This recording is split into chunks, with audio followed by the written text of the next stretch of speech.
Chapter 139. Be careful, Xiao Xian hurriedly shouted. The giant snake's body shot forward like a spring.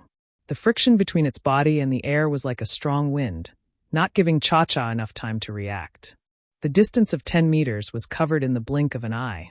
Xiao Xian wanted to help, but they were in the air and his mobility was limited. He could only warn Cha-Cha. Unfortunately, it was too late. Cha-Cha heard Xiao Xian's words and wanted to fly higher, but something unexpected happened.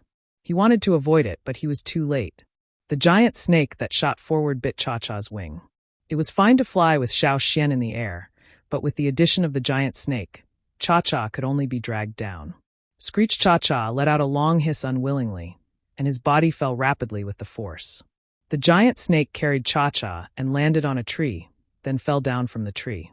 Through layers of branches, they slowed down and finally landed on the ground covered in thick grass. It seemed that the giant snake was already familiar with this, as it did not worry about the danger of falling to its death. The branches that blocked its fall only slowed it down, but did not hurt it at all. Its skin would give it enough protection. The giant snake bit Cha-Cha's wing, and its body quickly wrapped around Cha-Cha. Prey must be strangled to death before eating. Screech Cha-Cha wanted to break free, but found that he could not loosen the snake's grip. Every time he struggled, the snake's body would tighten. This made Cha-Cha even more uncomfortable, and he could not even make a sound. After a while, he would not even be able to breathe. Xiao Xian, who was being held by Cha-Cha, let go of Cha-Cha's claws when the giant snake coiled around him. Without thinking, he took out his teeth knife and slashed down with all his might. With a bang, the knife landed heavily on the giant snake's body. Crack, crack. The sound of a tree branch being chopped and broken reverberated through the forest. Some of the fragments on the snake's tough and thick skin were sent flying by the slash. This was the knife Xiao Xian usually used when he hunted ferocious beasts in the hunting area. If the prey's skin was tough, he would quickly follow up with another knife. Using his full strength, he slashed continuously in one breath. Moreover, every slash was aimed at the same spot at the same time. Even if the beast's skin was tough, as long as the saber was still there, and the saber was still hard, he could break open a hole in this tough defense. The tree-like camouflage was the snake's specialized scales. Compared to ordinary branches, the snake's specialized scales were harder. Even Xiao Xian's teeth blade could only leave a mark on the scales. It was difficult to cut a wound in one go. Indeed, Xiao Xian had been injured before, so the strength of his slashes was weakened. He could not injure the snake with one strike. However, the snake's skin was harder to deal with than the thorn-black wind's hard thorns. It was also a huge problem for Xiao Xian. However, if one strike was not enough, he would try again. If 2 strikes were not enough, he would try again. The teeth knife kept slashing, and the hard fragments of the snake's skin were sent flying. It was very painful. Like the fragments of an explosion, they scattered in all directions. He could not stop. He could not give the beast enough time to react. What's more, Cha-Cha was still caught by the snake. Xiao Xian needed to solve this problem as soon as possible. The longer he delayed, the closer Cha-Cha would be to death. Crack! Crack! Crack! There were 3 crisp slashes in a row, and the fragments of the snake's hard skin splashed. Along with the slashes, the weird snake's unique roar was heard. It was like the shrill sound of a storm blowing through a narrow gap. Slash! Slash! Slash! Xiao Xian had no time to care about the discomfort in his eardrum. He only focused on cutting the wound on the snake's body with his teeth knife. Every time he cut, the snake's thick and solid leather armor would crack deeper. The snake sensed Xiao Xian's intention and became angry. The specialized scales, which had shrunk, grew like leaves in spring. Except for the part where Cha-Cha was curled, the specialized scales on the other parts of the snake were erected and the leaves were completely unfolded. The whole snake was like a blooming flower on a stick. Its body, which was not small in the first place, suddenly expanded to twice its original size. On the strange snake face Xiao Xian had never seen before, a pair of cold eyes stared at Xiao Xian. Its brown forked tongue, which was like a tree branch, came out of its mouth. It twisted its thick body and swung its tail at Xiao Xian mercilessly. Xiao Xian had to temporarily stop slashing. He bent his knees and his body swayed slightly. His feet stomped heavily on the ground, and the plants under his feet instantly turned into a puddle of green mud. His figure bounced back to avoid the snake's powerful tail. After landing on the ground, he quickly jumped up and down a few times. Every time he touched the ground, his feet stomped hard, leaving deep marks on the ground. His figure was like the wind, quickly changing his position to avoid being caught by the snake. Then, without taking a breath, he swung his teeth knife and slashed at the same spot where he had slashed several times just now. Don't think that I can't see the scars on your branches just because you've bloomed. Slash! The branches and leaves that had exploded to block the opening were cut off by this slash. The blade did not stop and accurately chopped at the opening left by the previous slashes. It was another round of continuous slashes, not giving the snake any time to breathe. Even if the teeth knife was not sharp enough, it still posed a great threat to the snake this time. Poochie. Strange brownish-green blood spurted out from the wound. Even if it had a tough outer armor, the pain of flesh wounds and bleeding could not be avoided, even for a ferocious beast. After all, it was not a body of steel. The thick, tough leather armor had already been damaged, and the wound was still deepening. If the snake did not stop it, it would be directly cut in half. Feeling the pain on its body, the snake was angry and screamed again and again. Its original target was the eagle that flew past. It liked to eat this kind of small eagle the most. As for the creature caught by the eagle, it thought that it was prey caught by the eagle and did not take it seriously at all. It could not understand why this seemingly weak creature in front of it could pose such a threat to it. Its skin was broken and blood was flowing out. This was something that it had never expected. If it could, it would have thrown this seemingly weak creature far away when it caught the eagle. Unfortunately, regret was useless. The serpent twisted its body. It was dodging to avoid being attacked again in its wounds. However, Xiao Xian's figure was agile. Not only did he avoid its attack, but he also pressed on. Slash again. Again. The blade flashed continuously. The wound on the snake's body became bigger and bigger, and more brownish-green blood flowed out. In the end, the snake chose to give up on the prey in its hands. It retracted its branches and leaves, threw the eagle down, and dragged its injured body away quickly. From the moment the snake dragged Cha-Cha to the moment it was forced back by Xiao Xian, it had only been a minute. Xiao Xian was anxious about Cha-Cha's injury and did not give the snake any time to breathe. This was why he was able to finish it in such a short time. On the other hand, Xiao Xian exploded with more power than usual in a short time. Looking at the snake's escaping figure, Xiao Xian panted and did not chase after it. After the snake threw Cha-Cha down, he quickly ran over to check on Cha-Cha's injuries. Cha-Cha's wings were injured, and there were some fractures. It could only flap weakly a few times and would not be able to fly for a while. Looking at the places where Cha-Cha had been bitten by the snake, there were no traces of venomous fangs, and the wounds did not seem to be highly toxic. Xiao Xian breathed a sigh of relief. Fortunately, there was no poison. After solving the problem just now, Xiao Xian thought to find a safe place to hide with Cha-Cha to recuperate. When the man and eagle recovered, they would fly over in the air. This place was probably much safer in the air. Of course, they had to fly high. They could not give these strange snakes a chance. The snake just now was not the one Xiao Xian encountered that night. Therefore, there were many snakes like this in this forest. No wonder they did not see any other birds in the sky when they flew over. They probably all entered the stomach of these strange snakes. As he was thinking, Xiao Xian's movements became sluggish. Even Cha-Cha, who was flapping its wings in frustration, stopped. Hiss, hiss, hiss, hiss. Above his head, that familiar sound was heard again. Cold sweat dripped from Xiao Xian's forehead. All the muscles in his body were tense. In that short minute just now, Xiao Xian had almost exhausted all his strength. He was still in a state of exhaustion.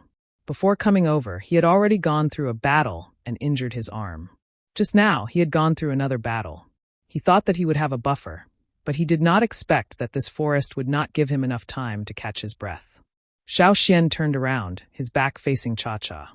He raised his head and looked in the direction of the sound.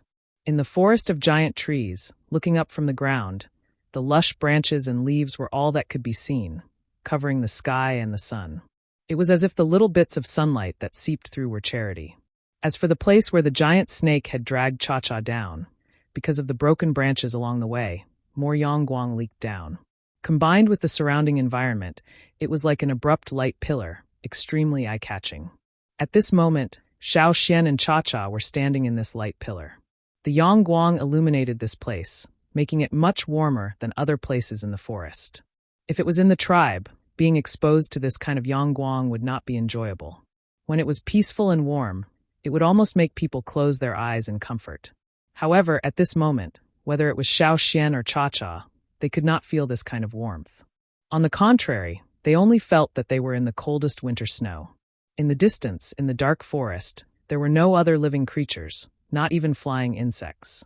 Above them, 2 thick branches became bent and then slid down along the trunk. Bang! A slight and short muffled sound, the same as the one Xiao Xian heard in the air. The 2 giant snakes had already put away the specialized scales that were used as camouflage.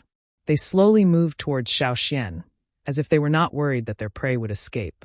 With one in front and one behind, Xiao Xian and Cha-Cha were sandwiched in the middle. Thump thump! Thump thump! Xiao Xian listened to his thundering heartbeat, his palms sweating. His grip on the stone knife did not tremble. Xiao Xian's mind raced as he tried to think of a solution. He knew that he did not have much strength left. If he had to fight one more time, he would not have much chance of winning. Even if he risked his life to fight one more time, there would still be some hope.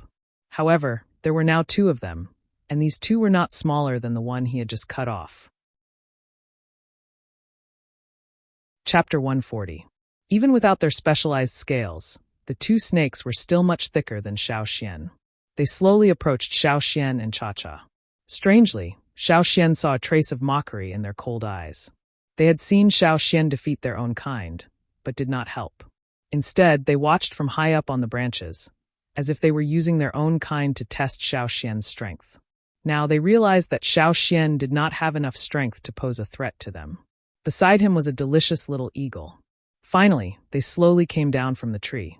The 2 snakes twisted their bodies and walked in an S shape, getting closer and closer. Just as Xiao Xian was thinking about whether to fight one more time or carry Cha-Cha and escape, a sharp eagle cry came from the sky. This cry broke the silence of the forest, and also disturbed the originally slow pace of the 2 snakes. The 2 snakes flicked their tongues, as if sensing something. However, they did not approach Xiao Xian and Cha-Cha. Xiao Xian's heart beat faster. There were eagles. Eagles and snakes were also on opposite sides here. Either you eat me, or I swallow you. Naturally, the 2 snakes would not be small characters like him and Cha-Cha if they were able to make them wary. Weak creatures would not be able to survive in this forest. Cha-Cha turned its head and looked away from the 2 snakes to the sky. Whoosh! A huge figure flashed past above them. The 2 snakes seemed to have the intention to leave, but were hesitating. Just as they were hesitating, the huge figure flew over again. This time, it did not just fly past them, but directly passed through the dense branches above them. 2 large claws tore through the dense branches, revealing an eagle head similar to Cha-Cha's. Is this also a giant mountain eagle? Xiao Xian thought. Compared to the giant mountain eagle, Cha-Cha looked like a toddler in kindergarten. The giant eagle's sharp eyes looked at the 2 snakes on the ground and swooped down. Crack, crack, crack, crack. The branches above them became brittle and broke into countless pieces. Wooden splinters fell like rain. Xiao Xian carried Cha-Cha and quickly ran to the side to hide. He did not dare to run away. Here, he could rely on the giant eagle to avoid the 2 snakes. If he ran away, there might be more of these snakes in other places.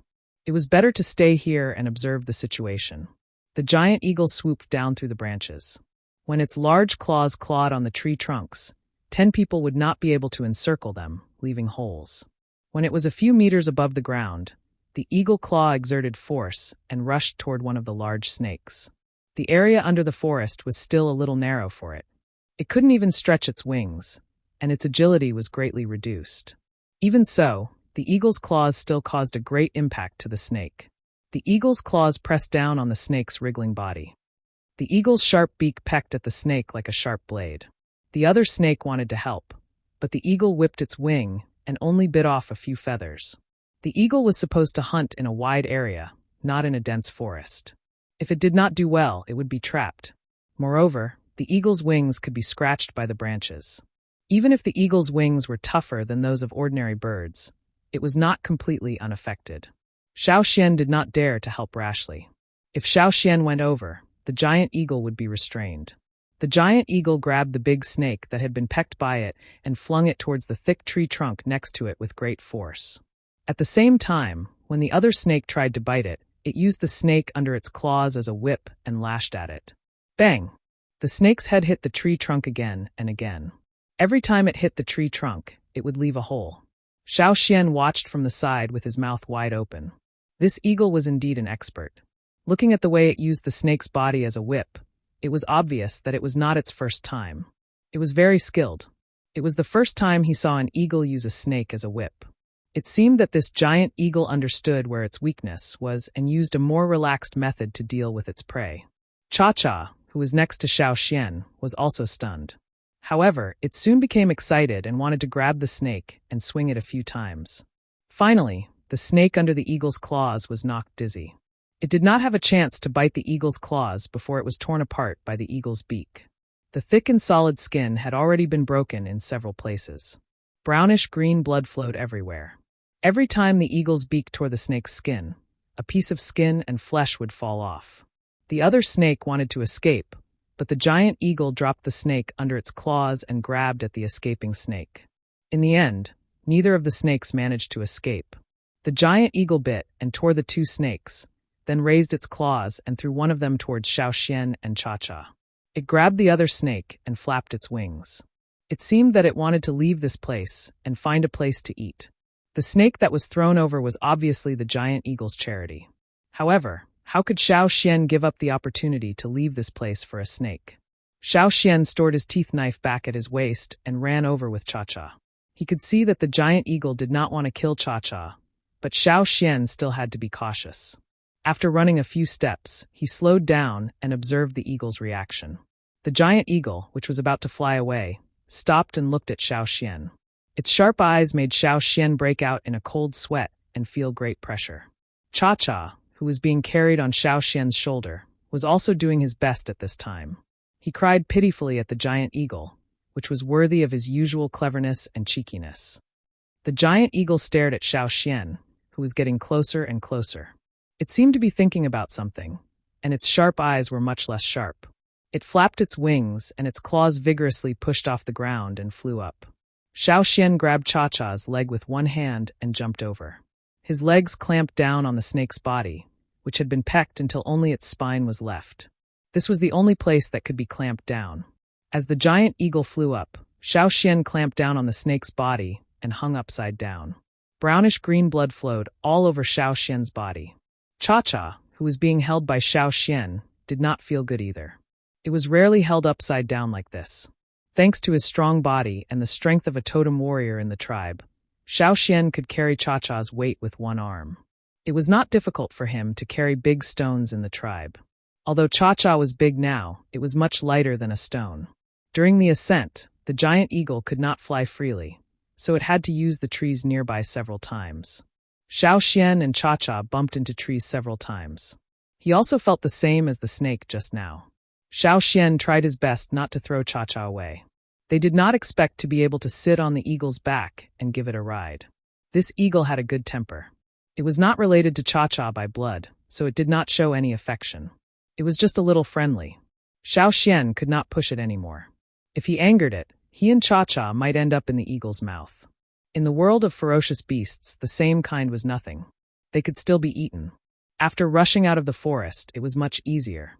Xiao Xian felt that even his breathing became easier. The giant eagle flew higher and higher, far away from the top of the forest.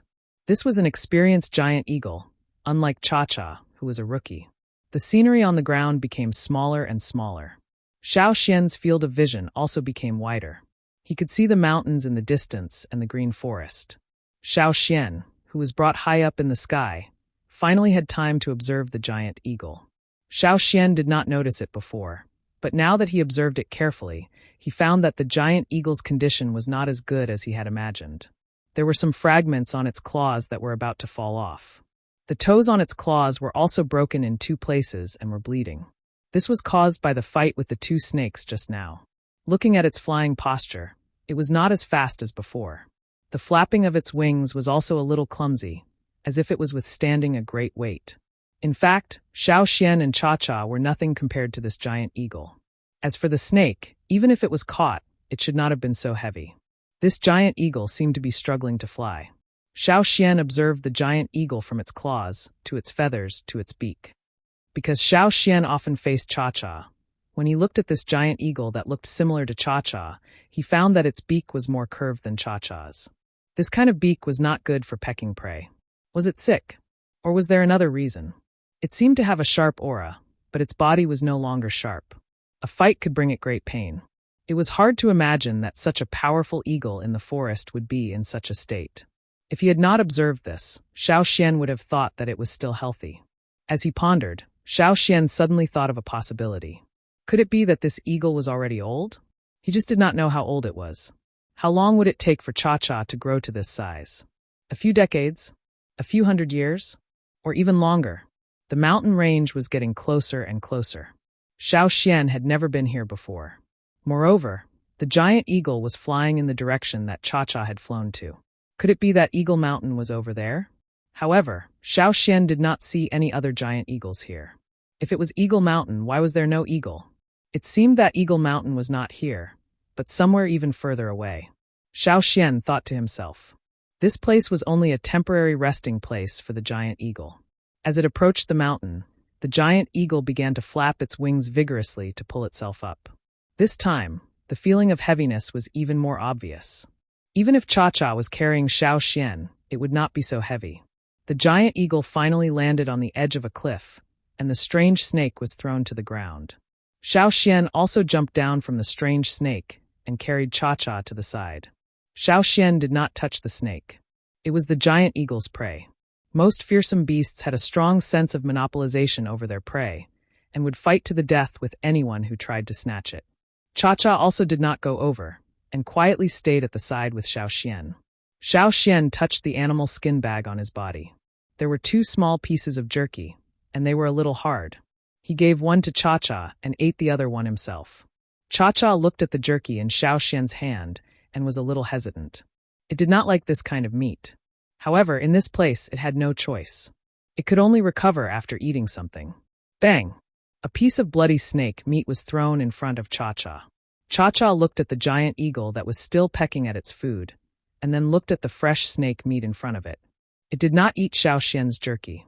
Xiao Xian retracted his hand and gnawed on the jerky while thinking. This giant eagle had a good heart. We're all old people like this. Chapter 141. After staying at the edge of the cliff for 2 days, Xiao Xian's body had almost recovered, and the injury on his arm had also recovered. However, Cha-Cha's recovery ability was not as strong as Xiao Xian's, so it took him more than 10 days to recover. What surprised Xiao Xian the most was that the giant eagle had also stayed at the cliff for 10 days. It did not have a nest here, and it was just a passerby. Every day, after eating its fill, it would stand on a high rock and rest. It had no intention of leaving immediately. And every day, it would share some of the prey with Cha-Cha. In these 10 days, Cha-Cha's tiredness was dispelled, and its mental state was greatly improved. These days, it did not have to worry about food at all. It just focused on recovering. Xiao Xian went down the mountain to hunt. Without Cha-Cha's help, it would be troublesome to go down the mountain. The giant eagle would not give Xiao Xian a ride. In addition to food, Xiao Xian also found some herbs and applied them on Cha-Cha's wounds. Originally, he wanted to see if the giant eagle needed help, but seeing that it was very resistant, Xiao Xian temporarily gave up the idea. When Cha-Cha could fly again, the giant eagle did not plan to stay. The giant eagle was going to take Cha-Cha in that direction. Xiao Xian did not know if he should follow, stay, or go back directly. With this giant eagle, Cha-Cha should be a lot safer. However, after Cha-Cha flew, it called out to Xiao Xian, indicating that Xiao Xian should hurry up and follow. Xiao Xian smiled. Forget it, he would continue to follow. It would be nice to see the legendary Eagle Mountain. He put back the teeth knife in his hand and ran for a while. Then he jumped and caught Cha-Cha's eagle claw flying towards him. The giant eagle in the sky seemed to be very impatient. It circled in the sky and called out a few times, urging them to hurry up. Let's go, Xiao Xian said. Swoosh, with a carefree cry, Cha-Cha flapped its wings and chased after the giant eagle. This time, Cha-Cha had learned his lesson. He did not get too close to the trees in the forest. He maintained a certain distance, afraid that he would be attacked again. The flying posture of the giant eagle seemed to be more difficult than it was 10 days ago. The heaviness was more obvious, but even so, it was still fast enough for Cha-Cha and Xiao Xian. Cha-Cha could barely keep up. They would fly during the day and find a place to settle down at night. Before they settled down, they would grab some food and bring it to a high cliff to eat quietly. There was no lack of mountains in this area.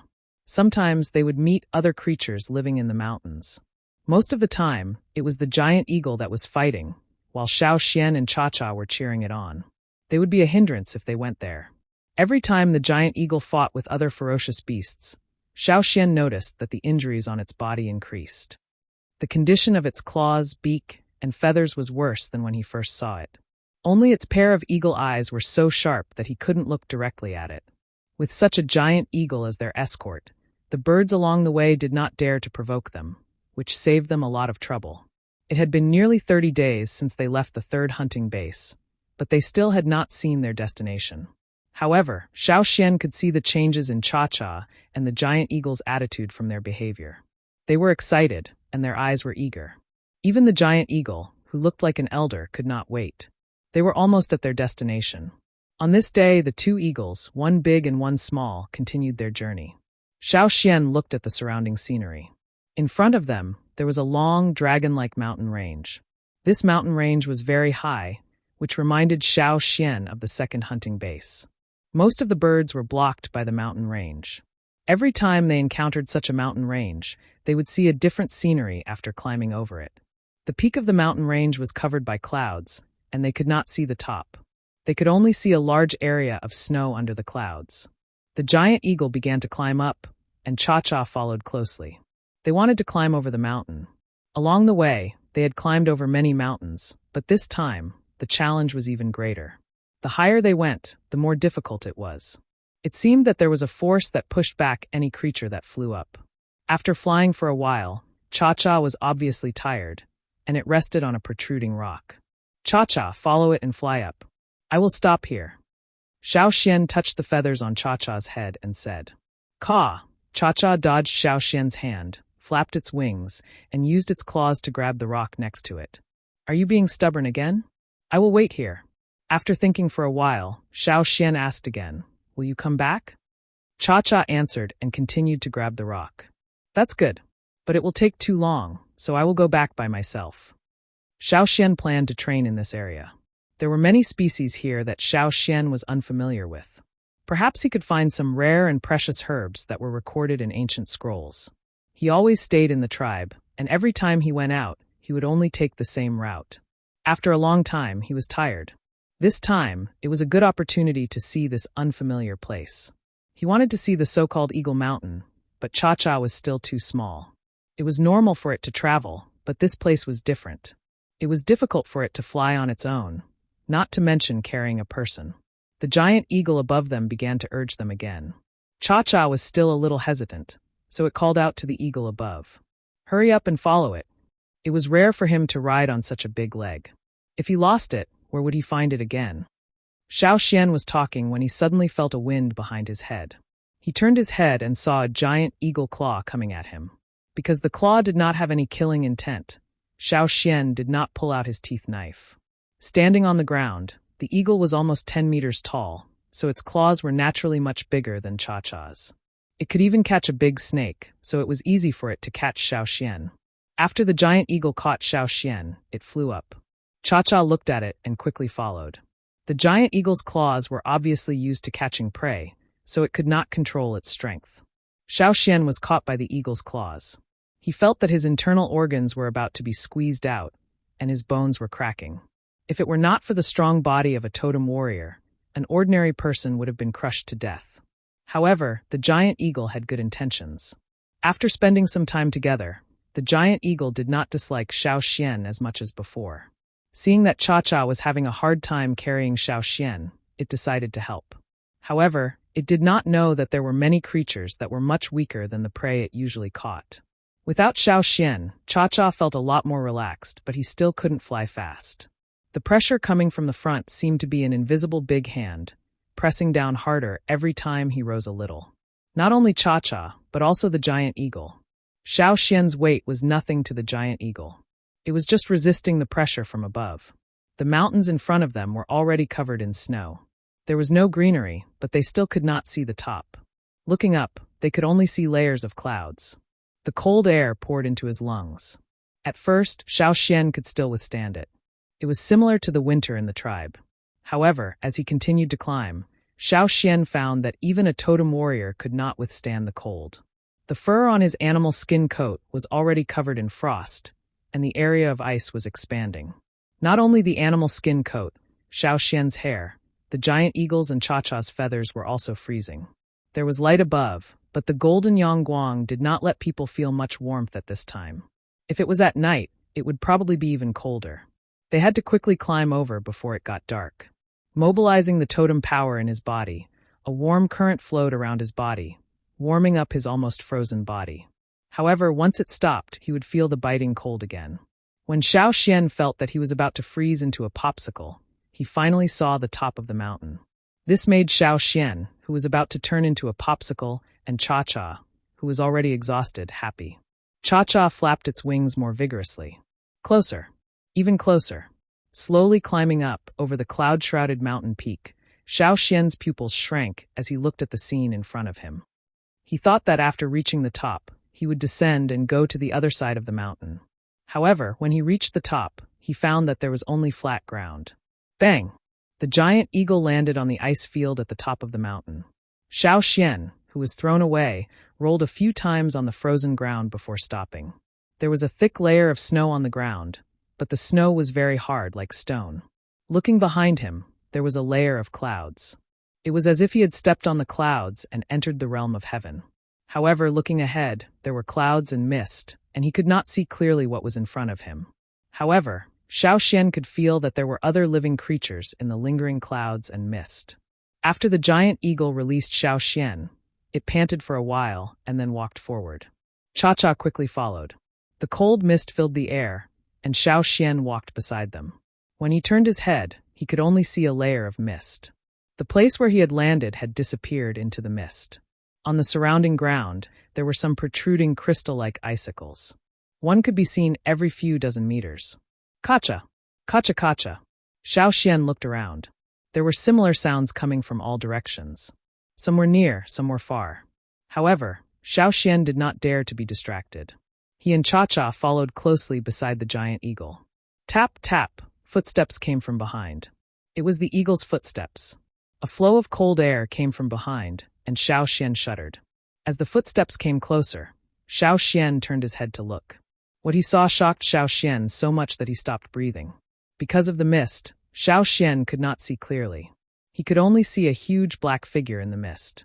If Cha-Cha was like a kindergarten kid next to the giant eagle, then the giant eagle was also like a child next to this big guy next to it.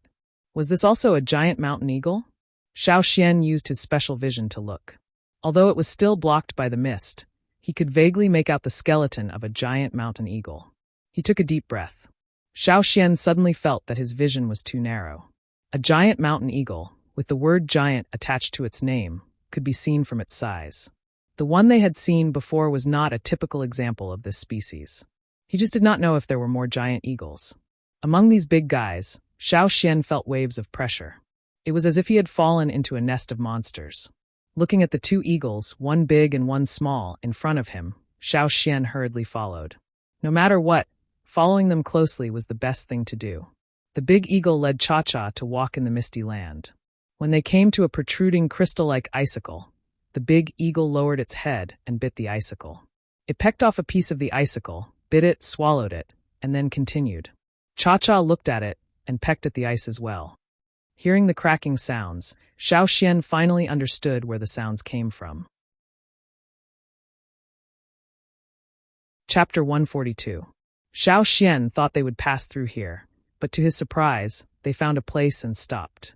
When they were hungry, they gnawed on the icicles next to them, and then continued standing there, as if they were waiting for something. The energy contained in the crystal-like icicles was not as pure as that of the fire crystals, and the energy stored in them was far less than that of the fire crystals. However, these icicles were the food that kept the giant mountain eagles alive. Xiao Xian pried a piece off with his teeth knife and tried to bite it. It was too hard and barely edible. However, compared to the giant eagles, Xiao Xian could only scrape off a little bit. Although the icicles were cold, and Xiao Xian's hairs shivered when he bit them, The energy he gained from the icicles enabled Xiao Xian to operate his totemic power for a longer period of time. That was why he did not freeze to death.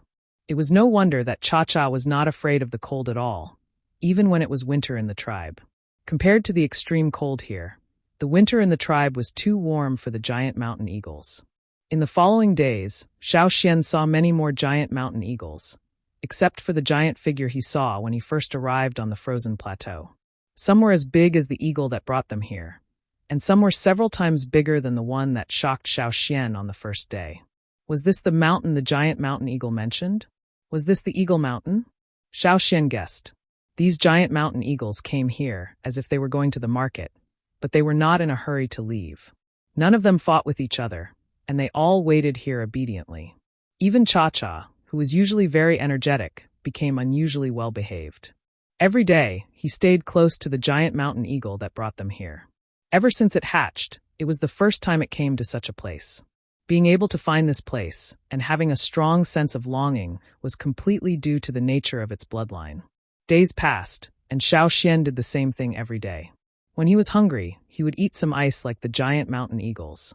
Then he would sit quietly beside the two eagles, one big and one small, and operate his totemic power to resist the cold. At first, Xiao Xian's teeth were chattering. The animal skin coat he wore was not thick enough to keep him warm. Xiao Xian's face was pale, and his breathing was slow. At night, he shivered all over and could not sleep. He felt like he was about to become one with the icicles. All he could do was operate his totemic power over and over again. Cha-Cha was not much better than Xiao Xian. It was the first time it's faced in such a harsh environment, and it's not fully adapted or mentally prepared. In contrast, the big eagle beside him and the other giant mountain eagles around him were like old monks in meditation, as if they could not feel the cold. They were already used to it. At first, Cha-Cha wanted to squeeze under the giant eagle's wing to get some warmth, but it was mercilessly pushed aside. It could only stay close to Xiao Xian. They were in the same boat, shivering in the cold fog. Gradually, Xiao Xian began to adapt. Even when he was sleeping, his totemic power would operate on its own, tirelessly warming up his almost frozen body again and again. Cha-Cha was worthy of being a giant mountain eagle. Even if it was not used to it at first, it was getting a lot better these days. Xiao Xian used his teeth knife to carve a mark on an icicle next to him, to record the number of days that had passed. During this process, Xiao Xian found that these icicles could actually grow on their own. The mark that was carved 20 days ago had risen a little after 20 days, and the icicles had also become thicker. The bite and gouge marks made by the two eagles and Xiao Xian were gradually becoming shallower. No wonder those giant eagles could still see so many icicles on the ground. They could grow on their own. What a strange place. Ta, ta, ta, ta. The sound of footsteps came. It sounded like a giant eagle, but its footsteps were slightly heavy. As the footsteps came closer, the effect of the fog became a lot fainter. The tall figure walked past Xiao Xian, which allowed Xiao Xian to see its body clearly. However, he could only see its claws clearly. Above that, the fog still blurred his vision. He could not see the upper part of its body clearly. This should be a very old eagle. Perhaps it used to be an overlord. It had challenged the threats of nature countless times, and had been provoked by its own kind and other beasts. It had once ruled the sky and soared in the sky. But now it was old. Its sharp claws had become blunt, and there were many fragments on its toes, as if they were about to fall off. Its feathers had become sparse, and there were many wounds on its legs, big and small, of different depths. This situation was very similar to the giant eagle that brought them here.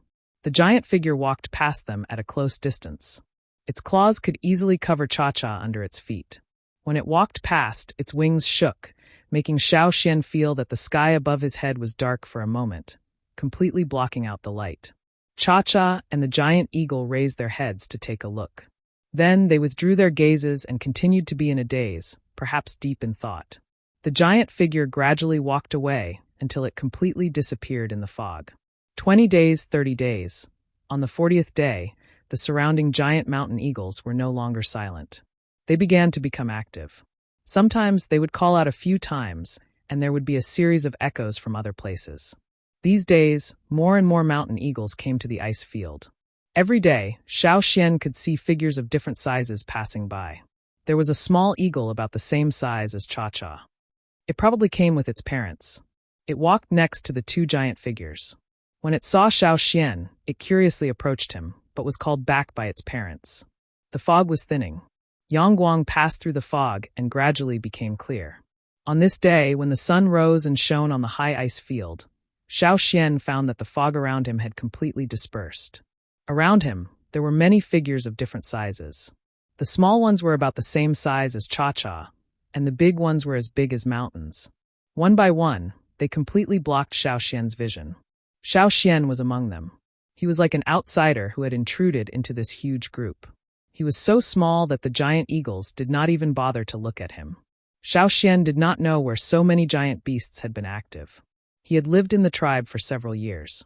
He had followed the hunting team out to hunt, and even followed the advance group to find Cha-Cha's green land. But he had never seen so many giant eagles. They were not exactly the same. Some had different patterns and colors, but they all looked the same. They belonged to the giant mountain eagle species. Perhaps they came from all over the continent, or perhaps they had gathered in one place. But no matter where they came from, they were all gathered here at this moment. Jiao, jiao, the eagle's cry seemed to come from far away. It sounded like there was more than one eagle. It sounded like a group. It resonated with the echoes. The group of eagles cried together. The sound was getting closer and closer. Whoosh! A huge figure flew into the air, flying over the many giant mountain eagles standing on the ice field. It had a sharp beak, sharp claws, powerful wings, and a proud figure. Its entire body exuded a sense of freedom, and it was bold and unrestrained as it soared. This figure covered a large part of the sky above Xiao Xian's head. The originally clear golden Yangguang was completely blocked. This was only the beginning. Behind it there was 1, 2, 10, 100 group of giant mountain eagles followed closely. They also flapped their powerful wings. They were light and swift, unruly and heroic. Their flying movements exuded a sense of obvious excitement and pleasure.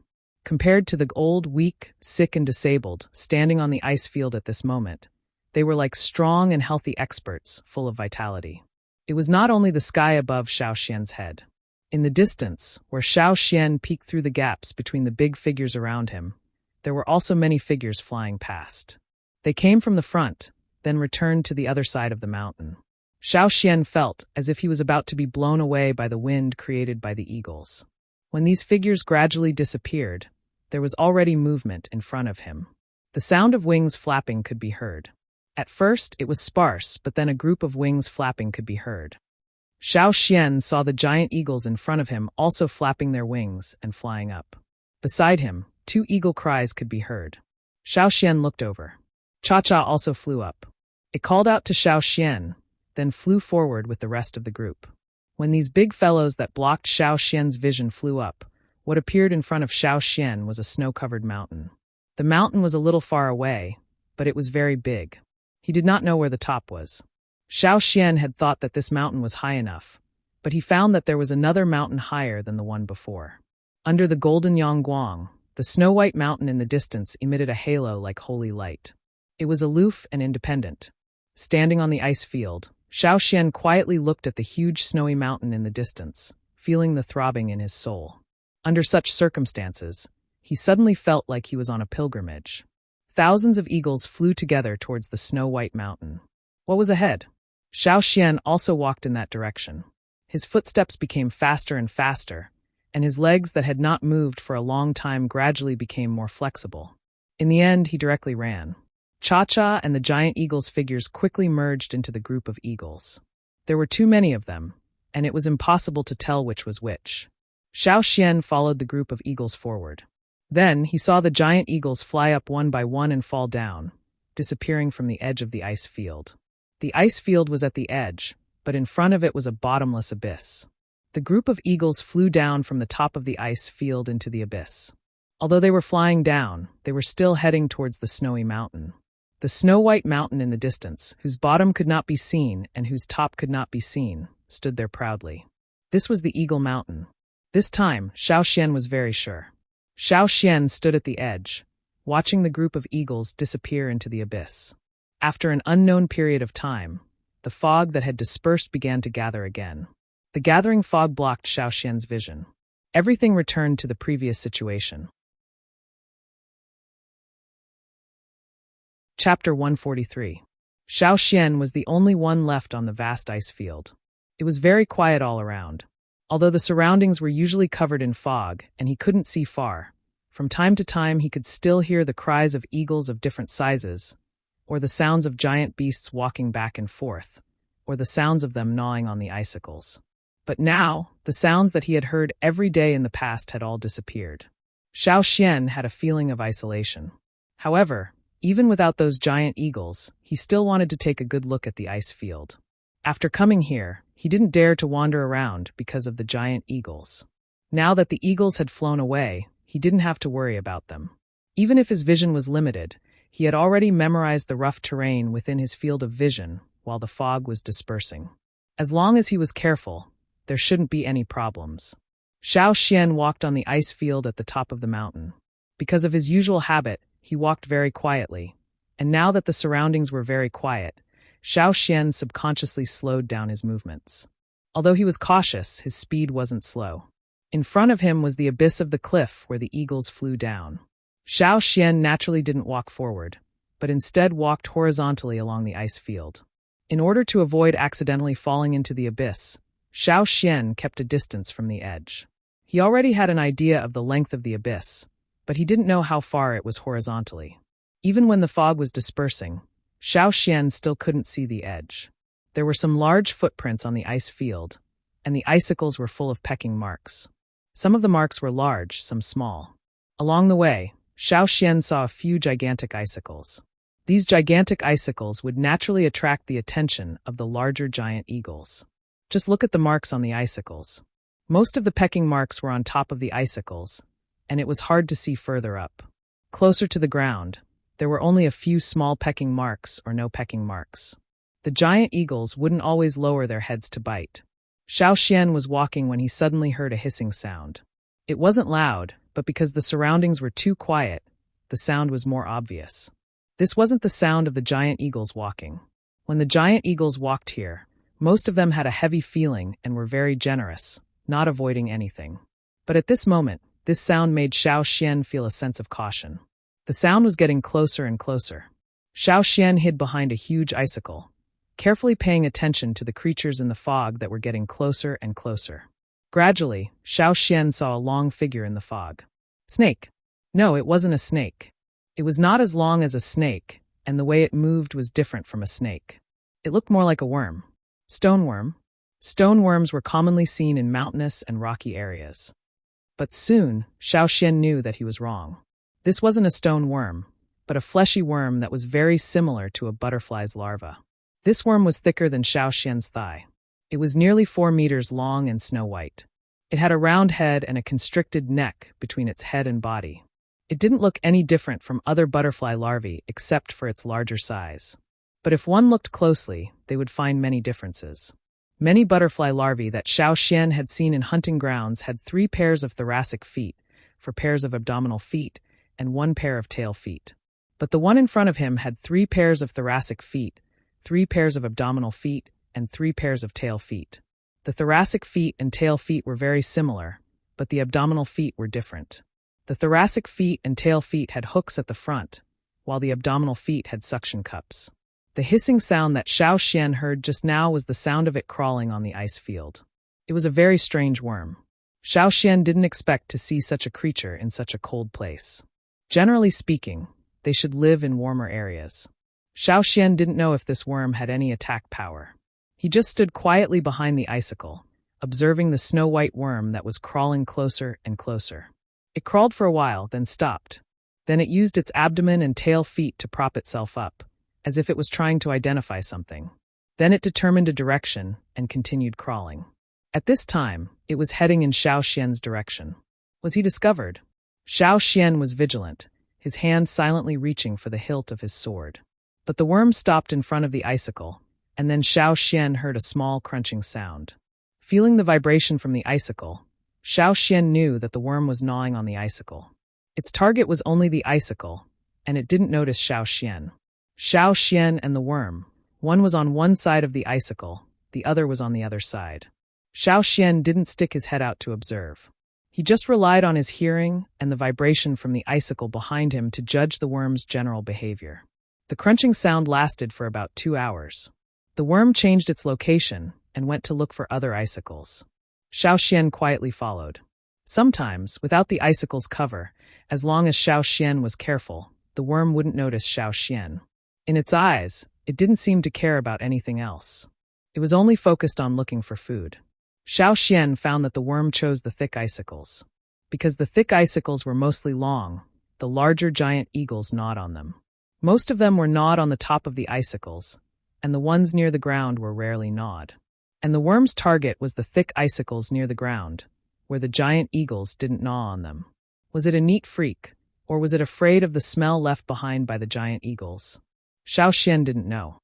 However, after figuring out its preferences, Xiao Xian became more skillful when following it. Looking at the traces left by the worm on the icicles, Xiao Xian found that the worm ate much faster than he did. Its bite force didn't lose out to the giant eagles. It was just that each bite was very small and it ate quickly, so the crunching sounds were very dense. When the surrounding light became dimmer and dimmer, and it was almost dusk, the worm stopped looking for food and went back to where it came from. Xiao Xian still followed it. The further they went, the thinner the fog became. There was basically no fog in the ice field. At this time, Xiao Xian could see the white worm more clearly. Where did it come from? Where was it going now? When the worm reached the edge, it arched its slender body, then moved along the steep slope, stretching the front part of its body downwards. Then it moved the back part of its body so that the two ends touched. When it moved, it bent and stretched, looking like an arch bridge. Its hooked thorax and tail feet were tightly hooked on the ice and rocks, so that its body wouldn't slide down the steep slope. Xiao Xian looked down. The worm's movements were very fast and stable. For it, such a steep slope was like flat ground. Looking at the sky, Xiao Xian didn't follow it down. Instead, he turned back and leaned against an icicle. After eating some ice, he fell asleep. The next day, Xiao Xian saw the white worm again. It followed the same path as yesterday and crawled back to the ice field, starting the same journey to find food. Xiao Xian continued to follow it. Xiao Xian didn't see any other creatures on the ice field. It was rare to encounter such a strange creature, so Xiao Xian planned to observe it more. Every day, not long after the sun rose, the white worm would climb up the ice field and look for the thick icicles that hadn't been pecked by the giant eagles. It would gnaw on 1/3 of each icicle's cross-section, but it wouldn't break the icicle. After observing the white worm for 5 days, Xiao Xian decided to follow it down the mountain to take a look. Xiao Xian could handle such a steep slope. The situation on the steep slope was much better than on the ice field at the top of the mountain. There wasn't as much fog. Even if there was fog close to the mountain walls, it was very thin. Most of the time, it could directly touch Yangguang. To be safe, Xiao Xian stayed away from the white worm and followed it closely. But soon, Xiao Xian found that the white worm was much faster than him. It was much faster than when they were on the ice field. Before long, Xiao Xian was left far behind. After thinking about it, Xiao Xian returned to the ice field. He changed his strategy. When the white worm climbed up the ice field the next day, Xiao Xian didn't follow it. Instead, he walked down the steep slope. The white worm would leave tracks on the rocks and thick layers of ice. Xiao Xian only needed to follow these tracks to know where it went down the mountain. On the steep slope, there would be deep holes in the ground where the white worm passed.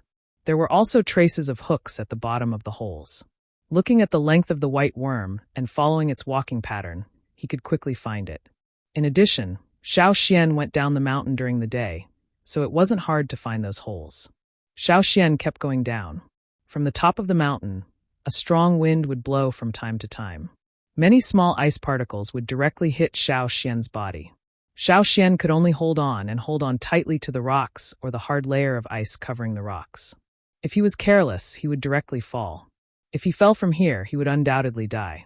When they flew up the mountain, Cha-Cha and the big eagle took almost half a day. But now, Xiao Xian had used more than half a day, but he hadn't even reached 1/3 of the way up. However, at this point, the white worm's tracks stopped descending. Instead, it followed the horizontal line and went to other places. Xiao Xian followed the tracks and continued to search. Finally, beside a protruding rock, he saw a nest made of silk. Xiao Xian knew that some meatworms would spit out silk and sew the two sides of leaves together to build a leaf nest. Or they would pull a layer of silk in a sunken area to build a simple nest. When they rested, they would hide in such a nest. When it was time to move, they would come out and look for food. In the few hills around the tribe, this kind of situation was often seen. Sometimes when one peeled off a rolled-up leaf or a folded leaf, one would find a worm hiding inside. And now, what Xiao Xian saw was the white worm's nest. The silk was very transparent. What was strange was that it didn't reflect light. If Xiao Xian hadn't followed the tracks and was blocked by this layer of silk, he wouldn't have found it. After touching and pulling it, Xiao Xian's first thought was that this kind of silk was perfect for making traps. He just didn't know how long it would last. However, for now, Xiao Xian wouldn't touch these silk threads. He would first observe the white worm. Otherwise, it wouldn't be good to alarm it. Chapter 144. Behind this layer of silk, Xiao Xian didn't find anything special at the angle between the protruding rocks and the mountain wall. There were only some crawl marks. He looked carefully again, but didn't find even a single piece of shit. He thought he would find some treasure, but he didn't expect the white worm's nest to be so clean. Xiao Xian looked down the steep slope again, but didn't find any traces of the white worm. It was obvious that the white worm hadn't come down recently. After finding the white worm's nest and finding nothing else, Xiao Xian decided to go back. After taking 2 steps, Xiao Xian stopped and thought for a moment. Xiao Xian walked behind a protruding rock not far from here. Before he left, he cleaned up his tracks and leaned against the rock to wait. Although Yang Guang was there, the ice pellets that fell from time to time weren't enjoyable. The temperature didn't rise, but when Yang Guang gradually disappeared, the temperature dropped sharply.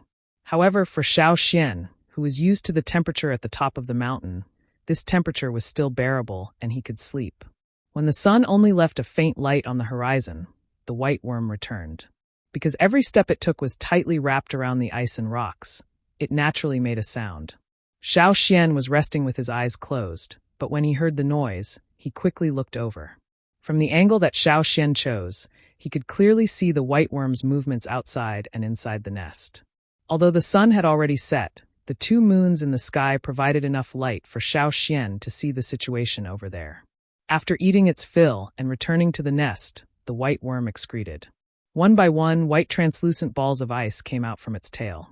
After the white worm finished excreting, it kicked the balls of ice down the mountain one by one. Xiao Xian.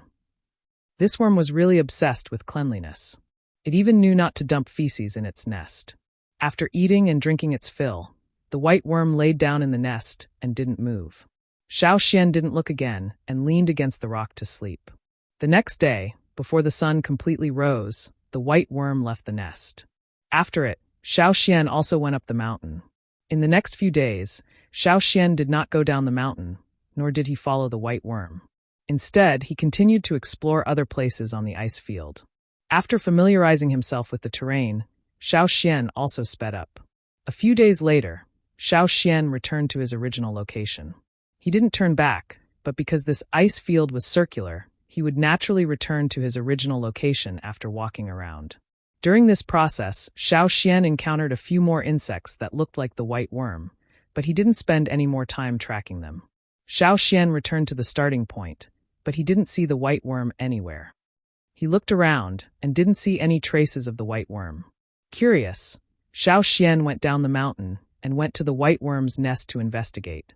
He happened to see the worm that had just finished shedding its skin. The shed skin was the same color as the silk it spat out, transparent. Perhaps because it had just finished shedding its skin, it was a little tired.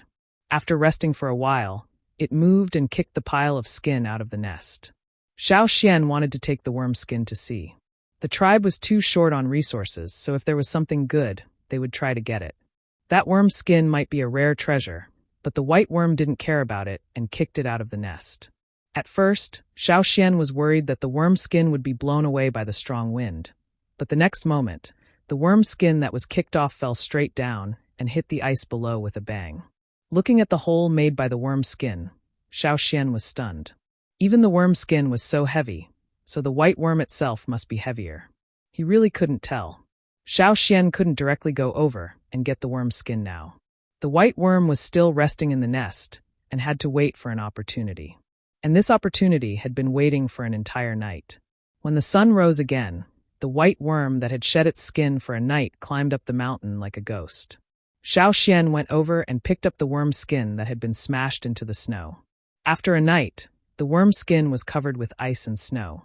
Brushing away the snow, Xiao Xian picked up the worm's skin. The heaviness in his hand was completely different from the appearance of this worm's skin. However, for people who often moved stones in the tribe, this weight was still bearable. Xiao Xian held the transparent worm skin in his hand and could clearly see the lines on his palm. He pulled hard and didn't tear it. It was indeed a good thing. Xiao Xian rolled up the worm's skin and tied it with a leather rope from the animal skin bag. Looking around the nest, Xiao Xian didn't find any other worm skin, so he cleaned up the surroundings and went up the mountain. After that, Xiao Xian went to look for other white worms. Following their footsteps, he found the nest and picked up 2 more worm skins. He didn't see the rest. Maybe they hadn't shed their skin yet, or maybe they kicked it too far away and the worm skins weren't around. They could even be wrapped in snow and rolled down the mountain. Xiao Xian saw traces of snow sliding down the mountain in several places. Xiao Xian couldn't do anything about it. While Xiao Xian was looking for worm hives and collecting worm skins, Xiao Xian noticed that the white worms' bodies were becoming transparent. They were originally snow white, but gradually they became translucent, and their transparency increased day by day. Finally, one day the white worms all disappeared. Xiao Xian saw the worms that had turned into cocoons in the nest.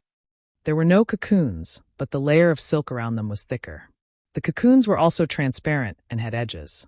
At first glance, they looked like transparent ice. If you didn't look carefully, you wouldn't be able to see that there was a cocoon there. He didn't know how long this cocoon would last. Xiao Xian would go down the mountain to have a look every few days. He knew a few stone worm nests, and the detailed locations were recorded in his mind, so it wasn't hard to find them.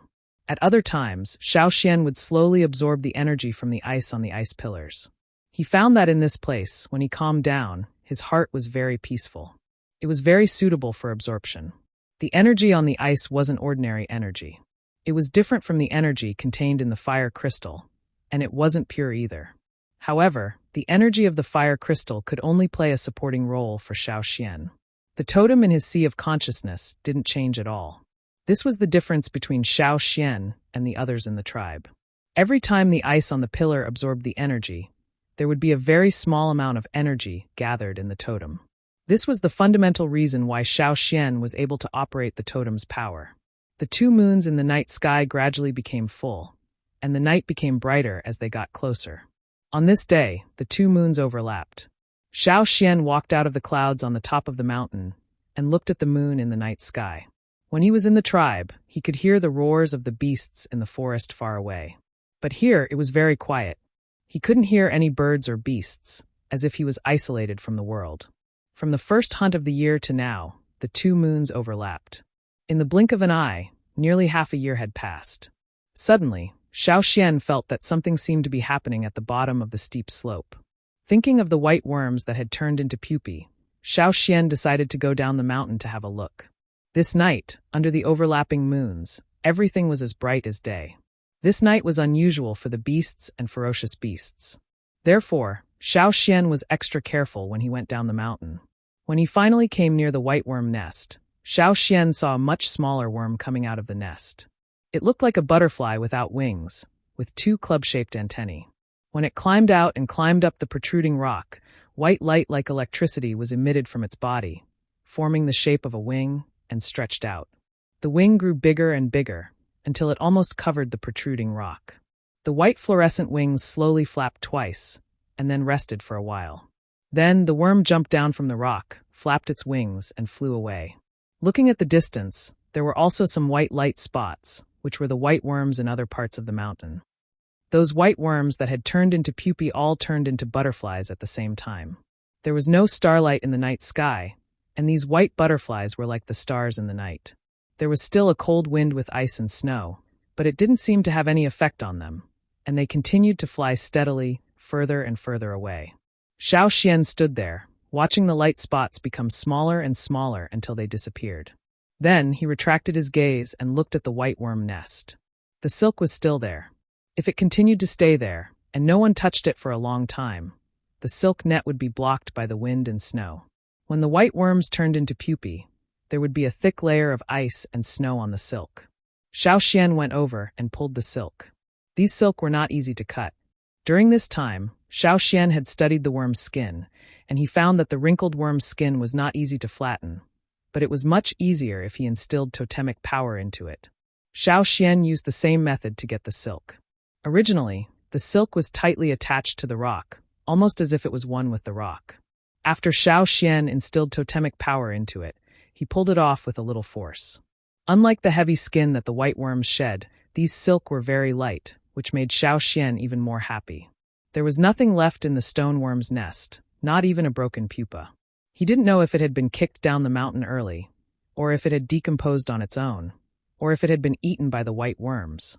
It didn't matter if he couldn't find it, for Xiao Xian, getting these silk was already the biggest gain of the night. He went to a few places, raided the white worms' nests, and got quite a lot of silk. Of course, the white worms didn't care about these silk. If they did, they wouldn't have left it here. In some of the nests, the silk nets had been cut and bitten, and then the white worms had let them flutter in the wind. Xiao Xian's operation of collecting the silk lasted for 2 days, and at this time, new giant eagles arrived.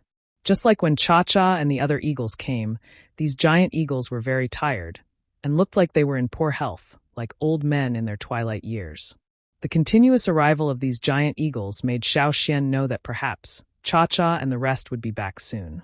Because the giant eagles had gathered on the ice field again, Xiao Xian didn't run around anymore. He waited at the place where he and Cha-Cha and the rest stood, trying to reduce his presence as much as possible. Xiao Xian chewed on some ice, while paying attention to the giant eagles that passed by. While chewing, Xiao Xian felt that something was wrong. He looked up and saw a giant eagle fall, and with a bang, it fell in front of Xiao Xian. The eagle's head was not far from Xiao Xian, so he could see it very clearly. For a moment, big eyes met small eyes. Chapter 145. This eagle was bigger than the one that had brought them here. It looked like it had traveled a long way and was extremely tired. After falling on the ice, it did not move, only gasping for breath. Originally, it was just looking around casually, but it did not expect to find Xiao Xian.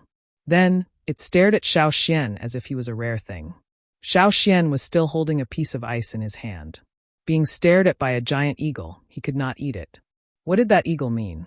Xiao Xian did not feel any malice from the eagle's eyes. He was just curious about the eagle's reaction. After staring for a while, the eagle looked away and looked at the icicle next to Xiao Xian. Then it looked at Xiao Xian. Did it mean that?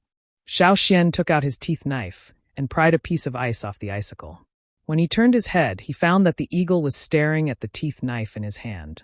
After thinking about it, Xiao Xian stuck the teeth knife into the ice next to him. He did not take the knife, but raised the ice in his hand. Xiao Xian was about to throw the ice over, but unexpectedly, the eagle opened its mouth. Seeing that Xiao Xian did not move, it raised its curved beak again, as if urging Xiao Xian to move. Xiao Xian moved forward step by step. He did not have a knife, and the eagle did not show any malice, but when facing such a giant beast, he had to be careful. After getting close, Xiao Xian quickly threw the ice in his hand into the eagle's mouth and quickly stepped back. The eagle did not bite. After the ice was thrown in, it swallowed it directly. Then it continued to open its mouth at Xiao Xian. Xiao Xian pried another piece of ice from the icicle and threw it into the eagle's mouth. After more than 10 times, the eagle shook its wings and got up from the ground. When it flapped its wings and rose up, Xiao Xian felt the ice shards and cold mist coming at him. He raised his hand to block them. Compared to the big eagle that brought them here, this eagle in front of them seemed to be familiar with humans. The reason why it showed such a strange expression when it saw Xiao Xian was that Xiao Xian felt that it probably didn't expect to see someone in such a place. Could it be that they also lived in the forest around the hunting grounds? Suddenly, Xiao Xian's eyes narrowed. He couldn't help but take 2 steps forward and stare at the eagle's claws. There was a very vague pattern on it. Although he couldn't see it clearly, Xiao Xian was sure that it wasn't a painting of the Yanjiao tribe. According to the eagle's behavior just now, it didn't seem like an eagle that had never been in contact with humans. There were too many human-like things in its eyes, just like Cha-Cha. It was as if it had been in contact with humans for a long time, which made it different from the giant eagles in the wild. The giant eagle walked with heavy steps to a taller icicle and pecked at the ice on it. Xiao Xian followed it. He got closer and carefully looked at the pattern on the eagle's claws. Because the outer layer of the eagle's claws had begun to fall off, the pattern was incomplete. Xiao Xian could only speculate about the missing part. Thinking that it might be a pattern left by someone from another tribe, Xiao Xian felt a burst of excitement. He had been in this world for so long, but he had never seen anyone other than his tribe. Xiao Xian drew on the ground with his teeth knife. The eagle next to him had almost finished eating. It was much better than before, when it couldn't even stand up. It lowered its head and watched Xiao Xian draw on the ground with his teeth knife. At first, it watched quietly, but after a while, when Xiao Xian drew a stroke, it screamed and scratched the drawing on the ground with its cracked claws. Wrong. Let me try again. After a few strokes, it scratched again. Wrong again. Again. One drew, the other scratched. When the surrounding ice had been scratched, the eagle finally couldn't stand it anymore. It screamed at Xiao Xian and twitched its neck. Hey, what are you doing? Wait. Seeing this, Xiao Xian quickly took a few steps back. Whoa! A pool of vomit fell in front of Xiao Xian. Fortunately, Xiao Xian dodged quickly. Otherwise, he would have been splashed on the head. There were also pieces of meat from some unknown animal in the vomit. Xiao Xian was speechless. Just as he was thinking about whether to hide further away, Xiao Xian's eyes were suddenly attracted by a stone in the pool of vomit. It was a polished stone, only the size of Xiao Xian's palm. Ignoring the disgusting vomit, Xiao Xian quickly walked over and took out the polished stone. After picking it up, Xiao Xian rubbed it on the eagle's feathers, then took it aside and observed it carefully. On the black flat stone, there was a pattern drawn with white paint. It should be the same as the one on the eagle's feet. The pattern looked like an abstract rolling cloud. The material used for the drawing was very strange. After being swallowed by the eagle, the pattern on the stone was not blurred at all. The stone was also intact. Although he didn't know why the eagle swallowed the stone and spat it out spontaneously, Xiao Xian was more concerned about the pattern and the stone. Where did it come from? The eagle in front of him looked at the stone with a very gentle gaze. Unfortunately, the eagle couldn't speak, and Xiao Xian didn't understand its language. He could only guess the general meaning from some of its body movements. However, it spat out the stone because it saw Xiao Xian drawing the pattern wrong again and again, so it couldn't help but show Xiao Xian the correct pattern. The stone was very good, at least of the highest quality. It was made of the highest quality stone and special paint. What was drawn on it was usually a pattern that the painter thought was very important, such as a tribal totem. From this painting, Xiao Xian could feel the reverence of the painter when he painted. He didn't know if this eagle lived in a human tribe like the Cha-Cha, but because they couldn't be engraved, they left a pattern on their feet. Xiao Xian didn't see this pattern on the stone wall of the cave near the mountain foot of the tribe, but the animal skin rolls left by the ancestors might be able to find relevant information. When he went back, he would draw it and show it to the shaman. Thinking of this, Xiao Xian handed the stone back to the eagle, but the eagle just lowered its head and pushed the stone towards Xiao Xian with its curved beak. Give it to me? Xiao Xian asked in a low voice. There were other giant eagles walking around, so Xiao Xian didn't want to disturb them. The giant eagle screamed, then turned back and walked towards the icicle it had just bitten, and fell down beside it. However, its eyes were clear, and its breathing was strong. It didn't have any serious injuries or fractures. It was just too tired and couldn't stand stably. When it fell down beside the icicle, it could bite the icicle with its beak. Xiao Xian smiled and shook his head. How long had it flown, and how many battles had it experienced to be so tired? Looking at the stone in his hand, Xiao Xian carefully put it into the animal skin bag. When he went back, he would show it to the shaman.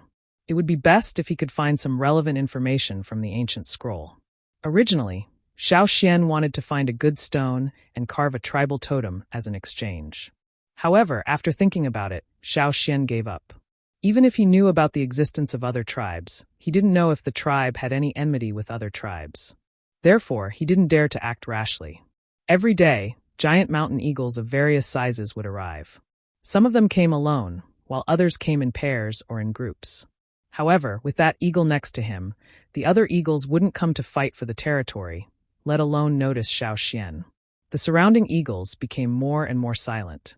Even the eagle standing next to Xiao Xian didn't want to talk to the outside world. Other than eating, it just stood quietly beside the icicle. Sometimes, when Xiao Xian talked to it It only responded with a slight sound. When the fog thinned, Xiao Xian knew that it was time. Yang Guang shone the light on the ice field. The fog completely dissipated, and the familiar cry of the eagles sounded again. Whoosh, whoosh, whoosh. One by one, huge and strong figures appeared in the sky above. They cried loudly to vent their excitement, as if they were celebrating their new life. Jiao, the eagle next to him, called to Xiao Xian. It was about to leave. Good luck. Xiao Xian waved to it. Jiao. Another eagle cry, but this time, it didn't come from the eagle next to him, but from the sky. Xiao Xian put his finger in his mouth and whistled. A figure separated from the group of eagles flying above and flew towards Xiao Xian. After not seeing him for so long, Xiao Xian almost didn't recognize him. The last time they met, Cha-Cha wasn't even as tall as Xiao Xian. Now he had doubled in size, standing on the ground. He was more than 3 meters tall. The eagles on the ice field had already begun to fly down into the abyss, and Xiao Xian and Cha-Cha were about to return to the tribe. Another eagle cry came from the sky not far away. It was the big eagle that had brought them here before. Its body had also doubled in size. It had a sharp beak, sharp claws, and powerful wings. Its old appearance had completely disappeared, and in its place was a body that was full of strength like that of a young man. That eagle cried to Xiao Xian and Cha-Cha, and then flew away, disappearing in the blink of an eye. We should also go back. Xiao Xian patted Cha-Cha, who was showing off by flapping his wings, and walked towards the steep slope. This time, Xiao Xian didn't need to grab Cha-Cha's claws, and could directly jump onto the eagle's back. However, before that, Xiao Xian still had things to take. Wait a moment, I have something to bring. Xiao Xian walked down the steep slope, and came to a place, and began to dig with his teeth knife. Cha-Cha saw this, and also used its claws to help. Previously, when Cha-Cha scratched the rocks, it could only leave shallow marks on the rocks.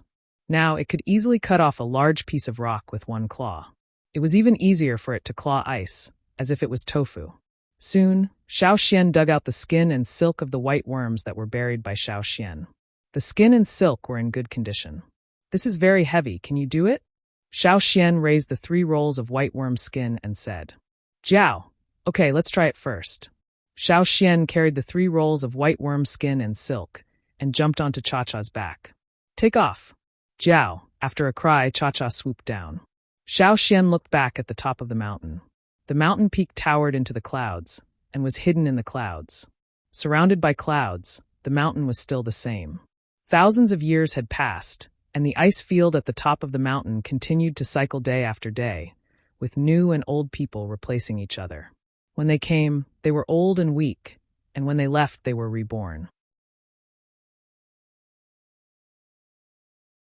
Chapter 146. It had to be said that after this trip, although Cha-Cha was not reborn like those older giant eagles, his body size had obviously increased. His endurance and flying speed had improved a lot. Even if he was carrying a person on his back and some heavy objects, he could still handle it easily. After flying down from the mountain, Xiao Xian could no longer see the other giant eagles. They returned to their own homes and had nothing to do with each other. They would only fight each other to the death when it came to a fight over territory. When they saw each other, they would probably think, "Oh, so it's you, kid. You were in the same batch as me when we entered Eagle Mountain." Or maybe it would be hard for them to see each other again in this lifetime. On this trip, Xiao Xian had seen the legendary Eagle Mountain, the so-called land of faith of the giant eagles. He had seen how they had undergone a huge transformation after being reborn here, and how they had collected rare treasures. More importantly, Xiao Xian had seen the first item from a foreign tribe. It could be said that this trip had not been in vain. Although Cha-Cha had grown bigger and could fly faster, it was inevitable that it would encounter a lot of trouble without the protection of a giant eagle. As a result, the return trip had taken a long time. However, on the way back, Xiao Xian had also fought to his heart's content. On the ice field at the top of the mountain, he had spent most of his time quietly absorbing the energy in the ice. Before the arrival of a new batch of giant eagles, he could still walk around, but when the number of giant eagles on the ice field increased, he did not dare to move recklessly. During the time on the ice field, Xiao Xian had discovered that the totem tattoos on his arms had unknowingly extended past his elbows. On the way back to the city, Xiao Xian had a good fight with the ferocious beasts.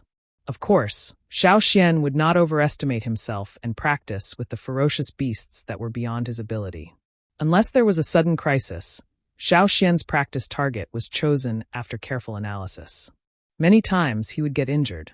When he was attacked by the fearsome beasts that were very good at hiding, Xiao Xian had almost lost his life. These were not the kind of beasts they had encountered on the way to Eagle Mountain. Because of the protection of the experienced giant eagle, Xiao Xian and Cha-Cha, who was considered small among the giant mountain eagles, did not become the dung of those fearsome beasts. The dangers in the forest were far beyond Xiao Xian's expectations. Now that he thought about it, he had been too arrogant when he made the decision to leave the tribe with Cha-Cha. Vigilance needed to be stimulated by danger again and again. After a long period of stability, that kind of intuition would gradually fade. It would only be picked up again after the next battle. For Cha-Cha, who liked to fight and held grudges, the snakes in the forest that looked like branches were its mortal enemies. Many times along the way, it ate those snakes. If it could not defeat the big ones, it would pick the smaller ones. After gnawing on ice for nearly a year, Xiao Xian felt like crying when he finally got to eat the warm beast meat roasted over fire. Cha-Cha was the same. When he was biting and pecking, he was quite fierce, as if someone was snatching food from him. Calculating the time, Xiao Xian guessed that it would probably be winter when they returned to the tribe. "Do you miss old Ku, Caesar, and the people in the tribe?" Xiao Xian said, patting Cha-Cha, who was biting and pecking at its prey. Cha-Cha paused its biting, as if it was recalling something. It let out a cry, and then its biting became even fiercer. When it was tearing, the blood on the meat was flung far away.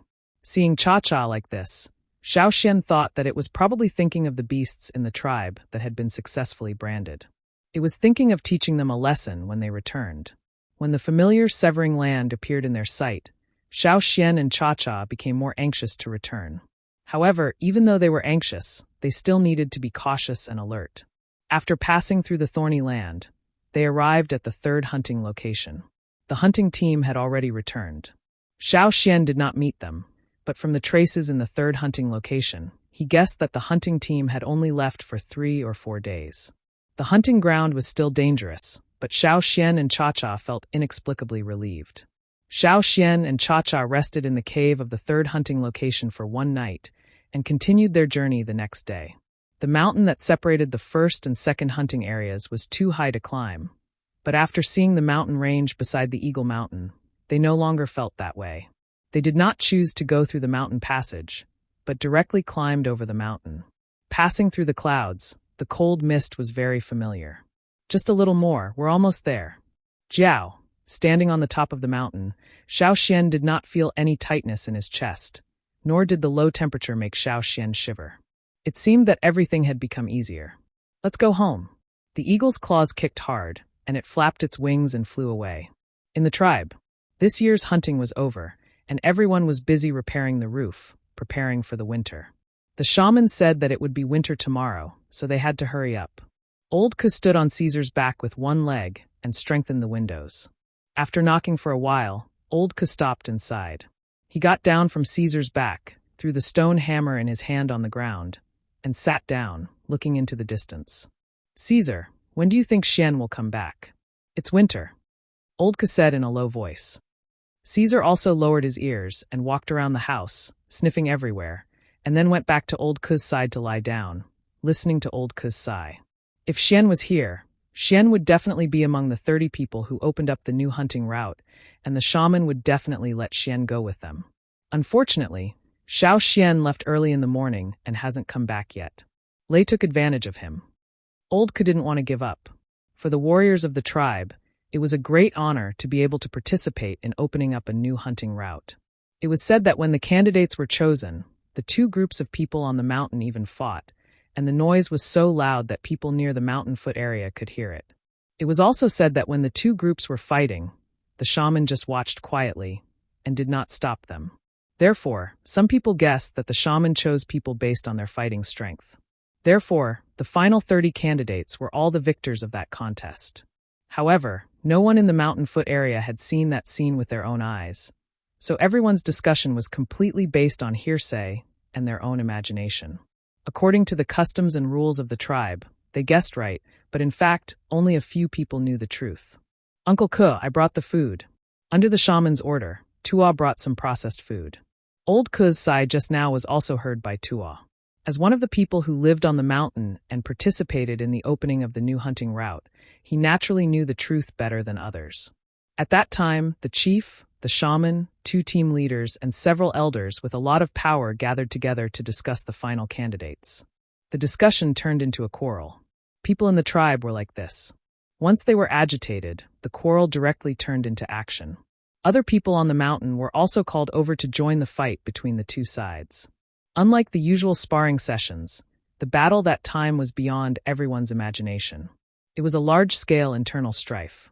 Several warriors were still in the tribe to recuperate until the end of winter, and could go out to participate in the hunting. But the shaman's expression was very calm, so calm that it scared Ta and Gigu. They didn't notice it when they were fighting, but when they saw it again, they found the shaman's expression was very strange. They couldn't tell whether he was sad or angry, and even a little absent-minded, as if he didn't care about the fight between the 2 most outstanding groups of people in the tribe. It wasn't just the 2 team leaders. Even the old man, who had been relying on his seniority and whose ancestors had produced many leaders, also fell silent. The people who quarreled and fought fiercely were like a basin of cold water poured on them. When the shaman left, he didn't say anything. He just wrote down 30 names on the animal skin roll, and then went back to rest calmly. After that, many people went to ask for forgiveness, but the shaman still wore his usual indifferent smile.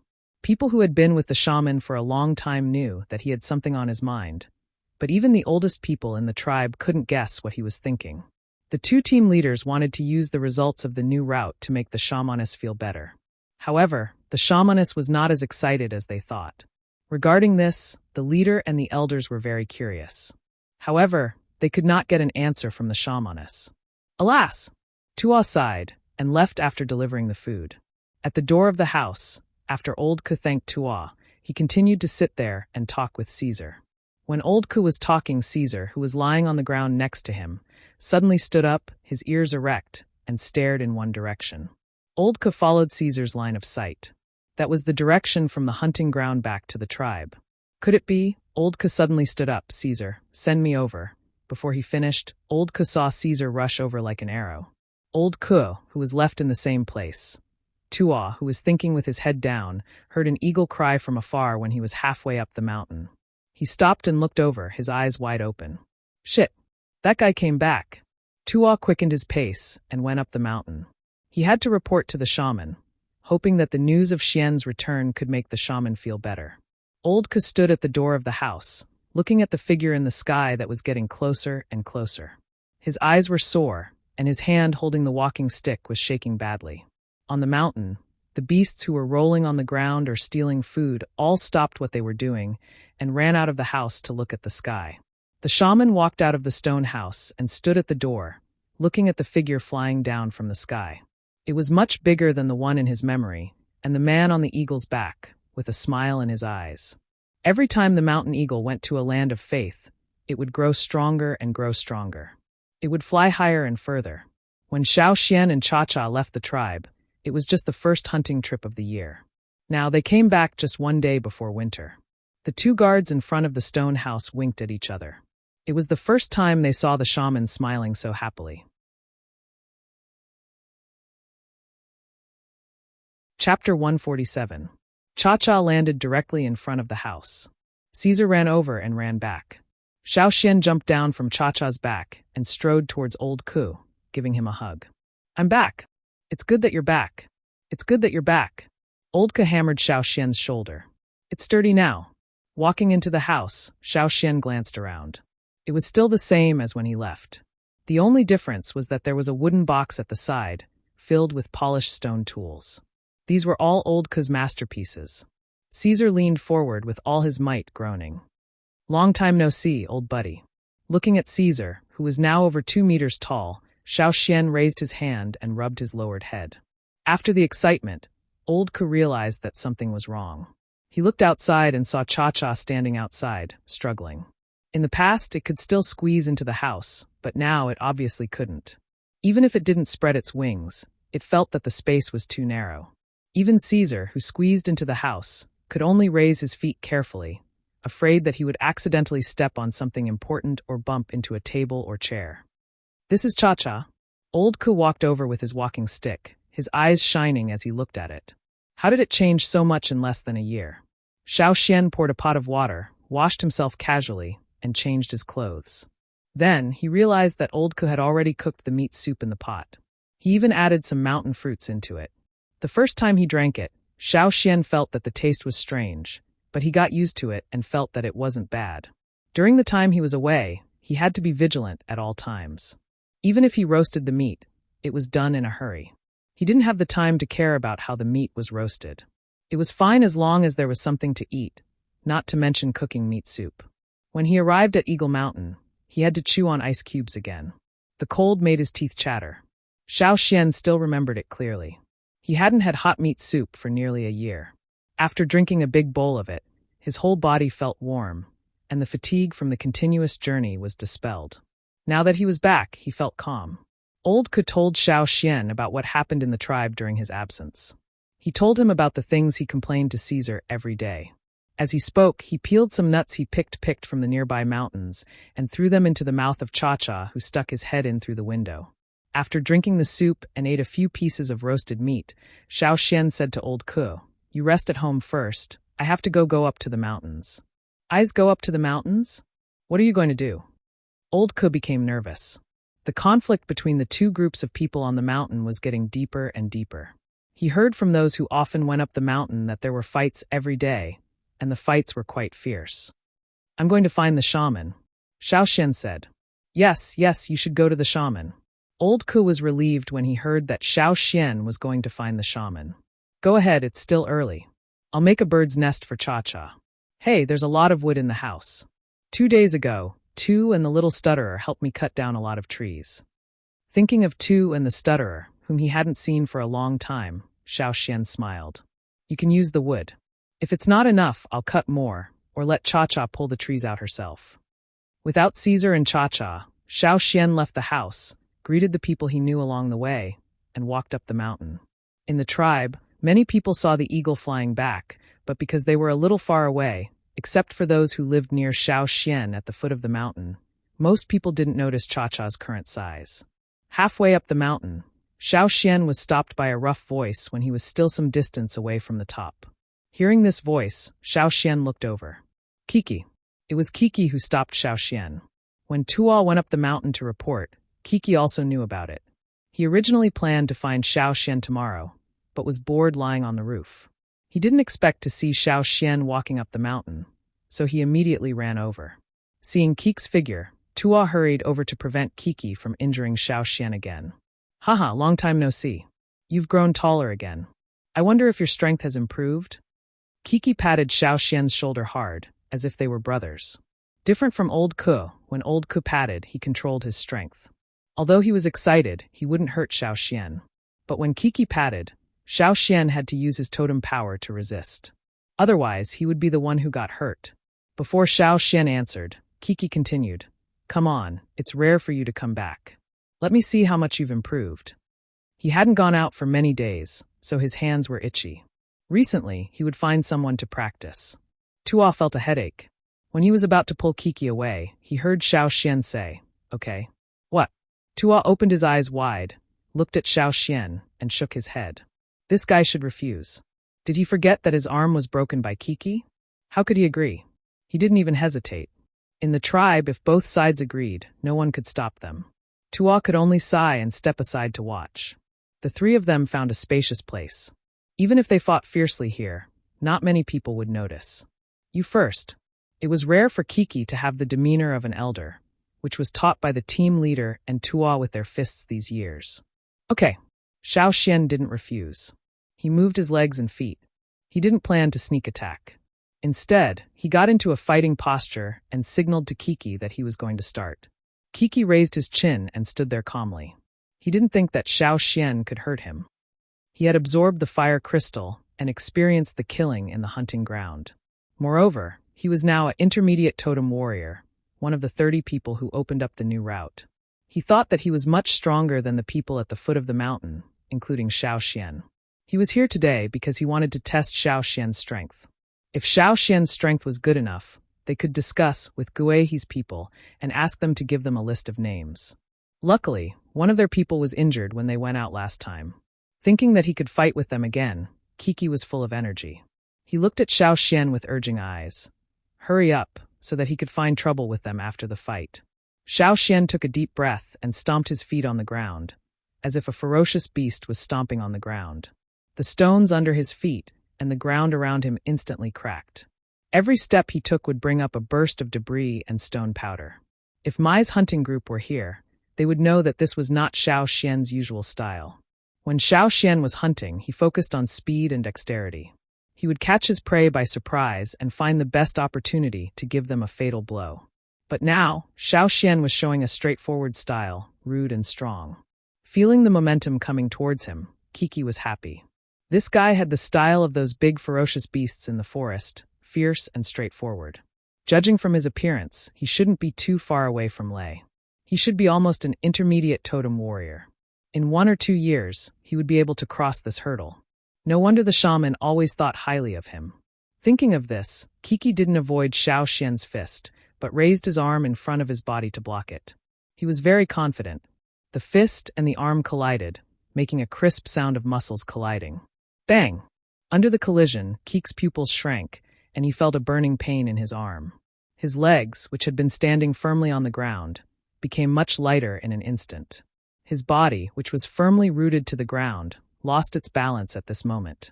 He was shaken by this overbearing force and moved back a little. But this little movement made Tuo, who was watching from the side, know that Kiki's situation was not good.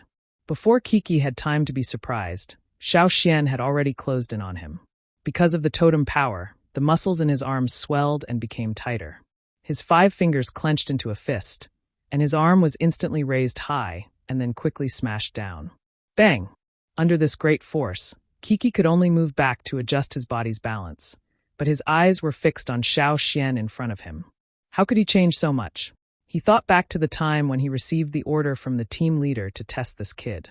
What kind of situation was that? Kiki couldn't remember, but vaguely felt that the figure in his impression was not so tall or so strong. He could send him flying with one punch, and accidentally broke this guy's arm. Feeling the wind of the fist getting faster and faster, Kiki was a little confused and forgot how to find a chance to fight back. He just held his breath and forcibly resisted Xiao Xian's attack. He always felt that he should be able to resist. How could this guy be so strong? It was impossible. Kiki's body was violently smashed like a rainstorm, and he kept moving back. He moved faster and faster, and with each step, he moved back more and more. The sound of the stones on the ground being stepped on was like a thunder drum, and the gravel flew around. Bang! Crack! The sound of the fist colliding with the arm muscles was heard again, but this time, it was Kiki who was sent flying and heavily hit the ground. Standing next to him, Tuo stared at Xiao Xian in disbelief, and then looked at Kiki who was sent flying. He swallowed his saliva. Moreover, the sound that was heard at the same time as the last punch was, "No way?" Tuo felt a little dizzy. Xiao Xian was panting, looking at Kiki who was sent flying. He moved his shoulders, clenched his fists, opened his 5 fingers, and suddenly clenched them. When he clenched his fists, the bones in his fingers made a crisp sound, but they were full of strength. Because he had just fought against Kiki, who was also a mid-level totem warrior, in a short period of time, his sore muscles were twitching faintly, but the power contained in them was surging. Compared to the time when he was suppressed by Kiki, he felt much better. On the other side, Kiki, who was lying on the ground, was muttering something. He only felt that the muscles in his legs were twitching, especially the arm that took Xiao Xian's fist. His arm bones were definitely broken. Feeling the injuries on his body, Kiki's face was full of disbelief. But soon Kiki came to himself. Looking at Xiao Xian, who was about to turn around and leave, he hurriedly said, "Hey, wait, Xian, I'll find you in a few days when I'm better. Let's have another fight." Xiao Xian didn't look back.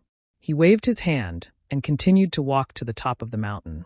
Not far from where Xiao Xian and Kiki had just fought, Lei stood behind a big stone with a gloomy look. Among the 30 people who had opened up the new route, only one was under the age of 20. Originally, the shaman had reserved it for Xiao Xian, but because Xiao Xian hadn't come back, Lei's grandfather took it away. Now that Xiao Xian had come back, it seemed that he was going to find the shaman. Did he want to take it back? The people of the tower would never let go of this opportunity. No, absolutely not.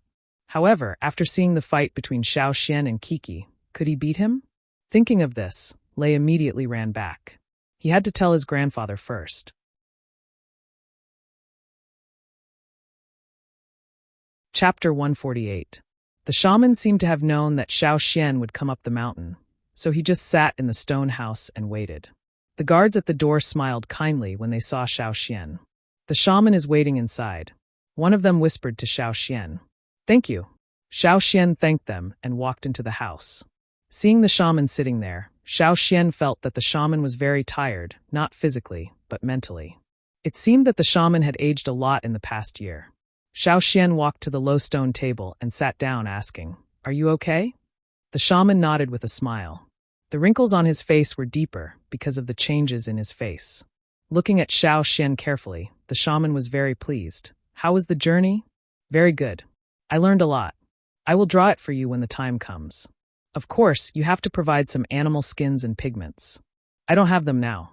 Although Xiao Xian had said that he would draw the experience of this journey in the form of a scroll, there were too many things that he had experienced, so it was impossible to draw everything.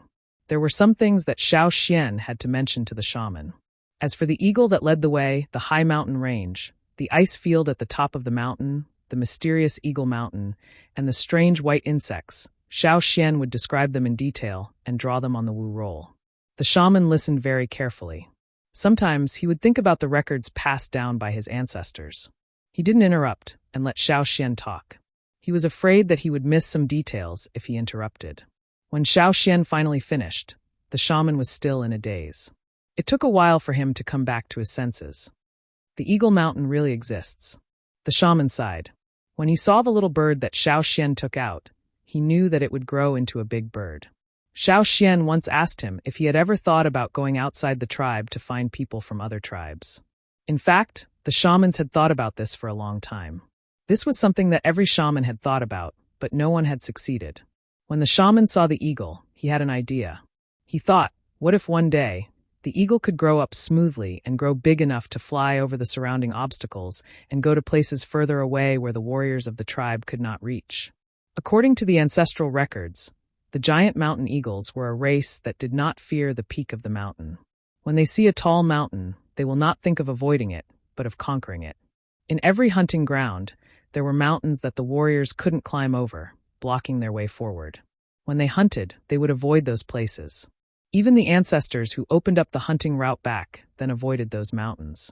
Unless they found another route to pass through that mountain, they would go around it. If they couldn't go around it, they would change their route. The others in the tribe didn't know that the ancestors had encountered many obstacles when they were setting up hunting routes. In the end, they had to give up the original route and change it to the current ones.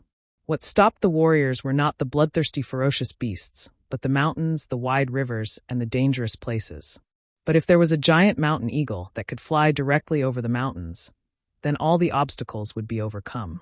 If the eagle was lucky enough to survive and grow up smoothly, even if the shaman couldn't see it in his lifetime, he would write his thoughts on the animal skin scroll and pass it on to the next shaman, and the one after that, and even the successor of the shaman hundreds of years later. He hoped that they would be able to see the day when they could truly go out. That was why he gave Cha-Cha better protection than Caesar on the first day he saw him.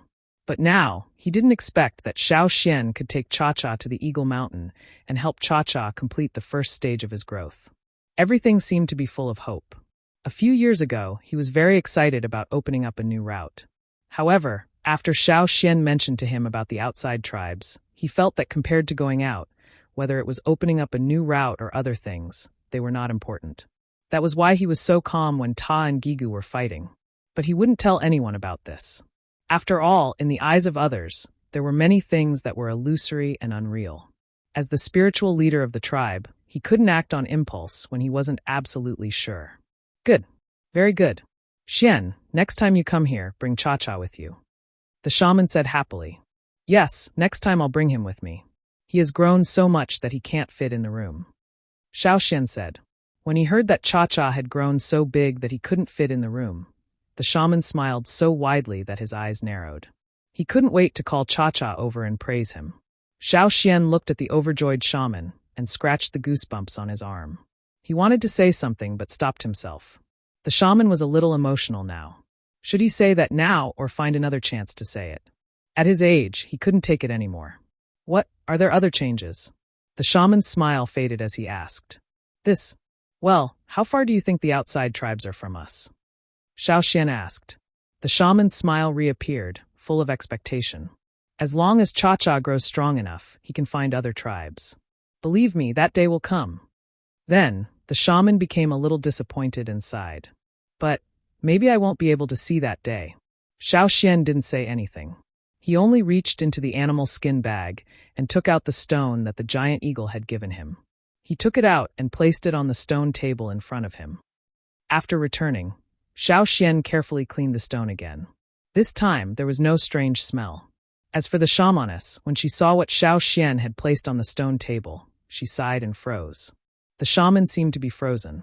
He maintained his posture, and even his expression was frozen. Only his eyes were fixed on the palm-sized flat stone that Xiao Xian had placed on the stone table. Gurgle, gurgle. The shaman wanted to say something, but he only made some meaningless sounds, as if there was something stuck in his throat. Hey, are you okay? Calm down a little.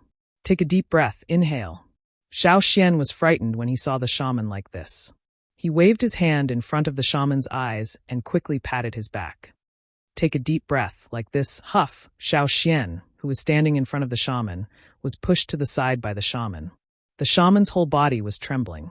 When he raised his hand and reached for the stone, his hand was shaking so hard that if he was holding a ladle of soup, the soup would be gone.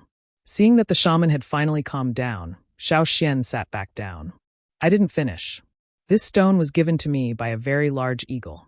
It almost vomited all over me. Xiao Xian told the shaman what had happened at that time, how he found the pattern on the eagle's foot, and how he fed it. The shaman treated the stone as if it was an extremely precious and fragile object. He carefully touched the stone and listened to Xiao Xian's story without missing a single word. After Xiao Xian finished, the shaman picked up the stone with the pattern on it and carefully looked at the picture on it. The picture looked like a rolling cloud. The shaman searched his memory and said with a trembling voice due to excitement, I remember this picture was in the ancestors' animal skin scroll. Wait, I'll go look through it. Xiao Xian only felt a gust of wind blow in front of him, and the shaman disappeared. Soon, the shaman returned, took the stone from the stone table, and left again. Looking around, Xiao Xian got up and poured himself a cup of water. He slowly drank and waited. Halfway through, when the people outside came in to change the tea for the shaman, they saw Xiao Xian sitting there peacefully, and their faces twitched. Xiao Xian was probably the first person who could drink tea in the shaman's place. Even if they were the two team leaders, they would still be subconsciously restrained here. After about half an hour, the shaman came back like a gust of wind and called Xiao Xian. Follow me, we're going to find Xing. Xiao Xian knew who the Xing, the shaman, was talking about. When he came here in the past, he saw Xing a few times. That person was older than the shaman, and it was said that many of his ancestors had been leaders and shaman. His words had more weight in the tribe, and when there were important matters to discuss, he would be called over. However, that old man didn't seem to be easy to talk to. Xiao Xian remembered that the old man's gaze was not good. It was like a knife, as if he couldn't wait to cut him a few times. The shaman took Xiao Xian out of the stone house and went to another place on the mountain. At this time, there were many people chatting outside. As they were talking, they saw the shaman quickly move his old legs and was past them. They didn't even have time to salute. That's the shaman? A warrior said. It seems so. What happened? Why is the shaman so anxious? Didn't you see who was following behind the shaman? They seemed to be heading towards Lei's house. Lei's grandfather is Xing. At this, a few people had an I understand look on their faces. It seemed that the shaman was going to fight for a spot with Xiao Xian. In Gigu's hunting team, although he was the team leader, he would often listen to Xing's opinions. If the shaman asked for a spot for Xiao Xian, it was unknown if Xing would agree. As for adding another person, that was even more impossible. Back then, when he swore to the fire seed by the fire pit, he said that there would only be 30 people. There wouldn't be one more person, and there wouldn't be one less. At this moment, Xing was sitting in the house with his eyes half closed, deep in thought. Xing's father had once told him earnestly, you have to have a long-term vision. Don't just look at the people around you. Therefore, Xing felt that it was too monotonous for his descendants to be limited to the original hunting route. If they were going to do something, they should do something big. Opening up a new hunting route would be a glory that no one, other than their ancestors, could achieve in hundreds of years. This kind of glory would naturally be shared by his own people. As for the others, he didn't care. Thinking about what Lei had said when he came back, Xing snorted heavily. Why would the shaman treat the people on the mountain badly for a kid from the foot of the mountain? As he was thinking, the shaman had already brought Xiaoxian over. Because it was the shaman, no one in the family dared to stop him. Although he was older than the shaman and had a higher status in the tribe, he still had to respect the shaman. Xing stood up and bowed to the shaman. As for Xiaoxian, who was beside the shaman, he pretended not to see him. Xian, close the door. The shaman said to Xiaoxian, who was behind him. Xing's room was different from the others, who only used animal skin or grass curtains. Instead, there was a wooden plank. Xiaoxian pulled the plank horizontally, blocking the view of the people outside the room. Seeing the shaman like this, Xing was also angry. He was about to say something when he saw the shaman carefully place the item in his hand on the table beside him. All of Xing's anger, all of his words, was replaced by another emotion the moment he saw this stone. The muscles on his face were twisted, probably because his emotions were too complicated and he was too agitated. Xiaoxian felt the goosebumps on his arms increase.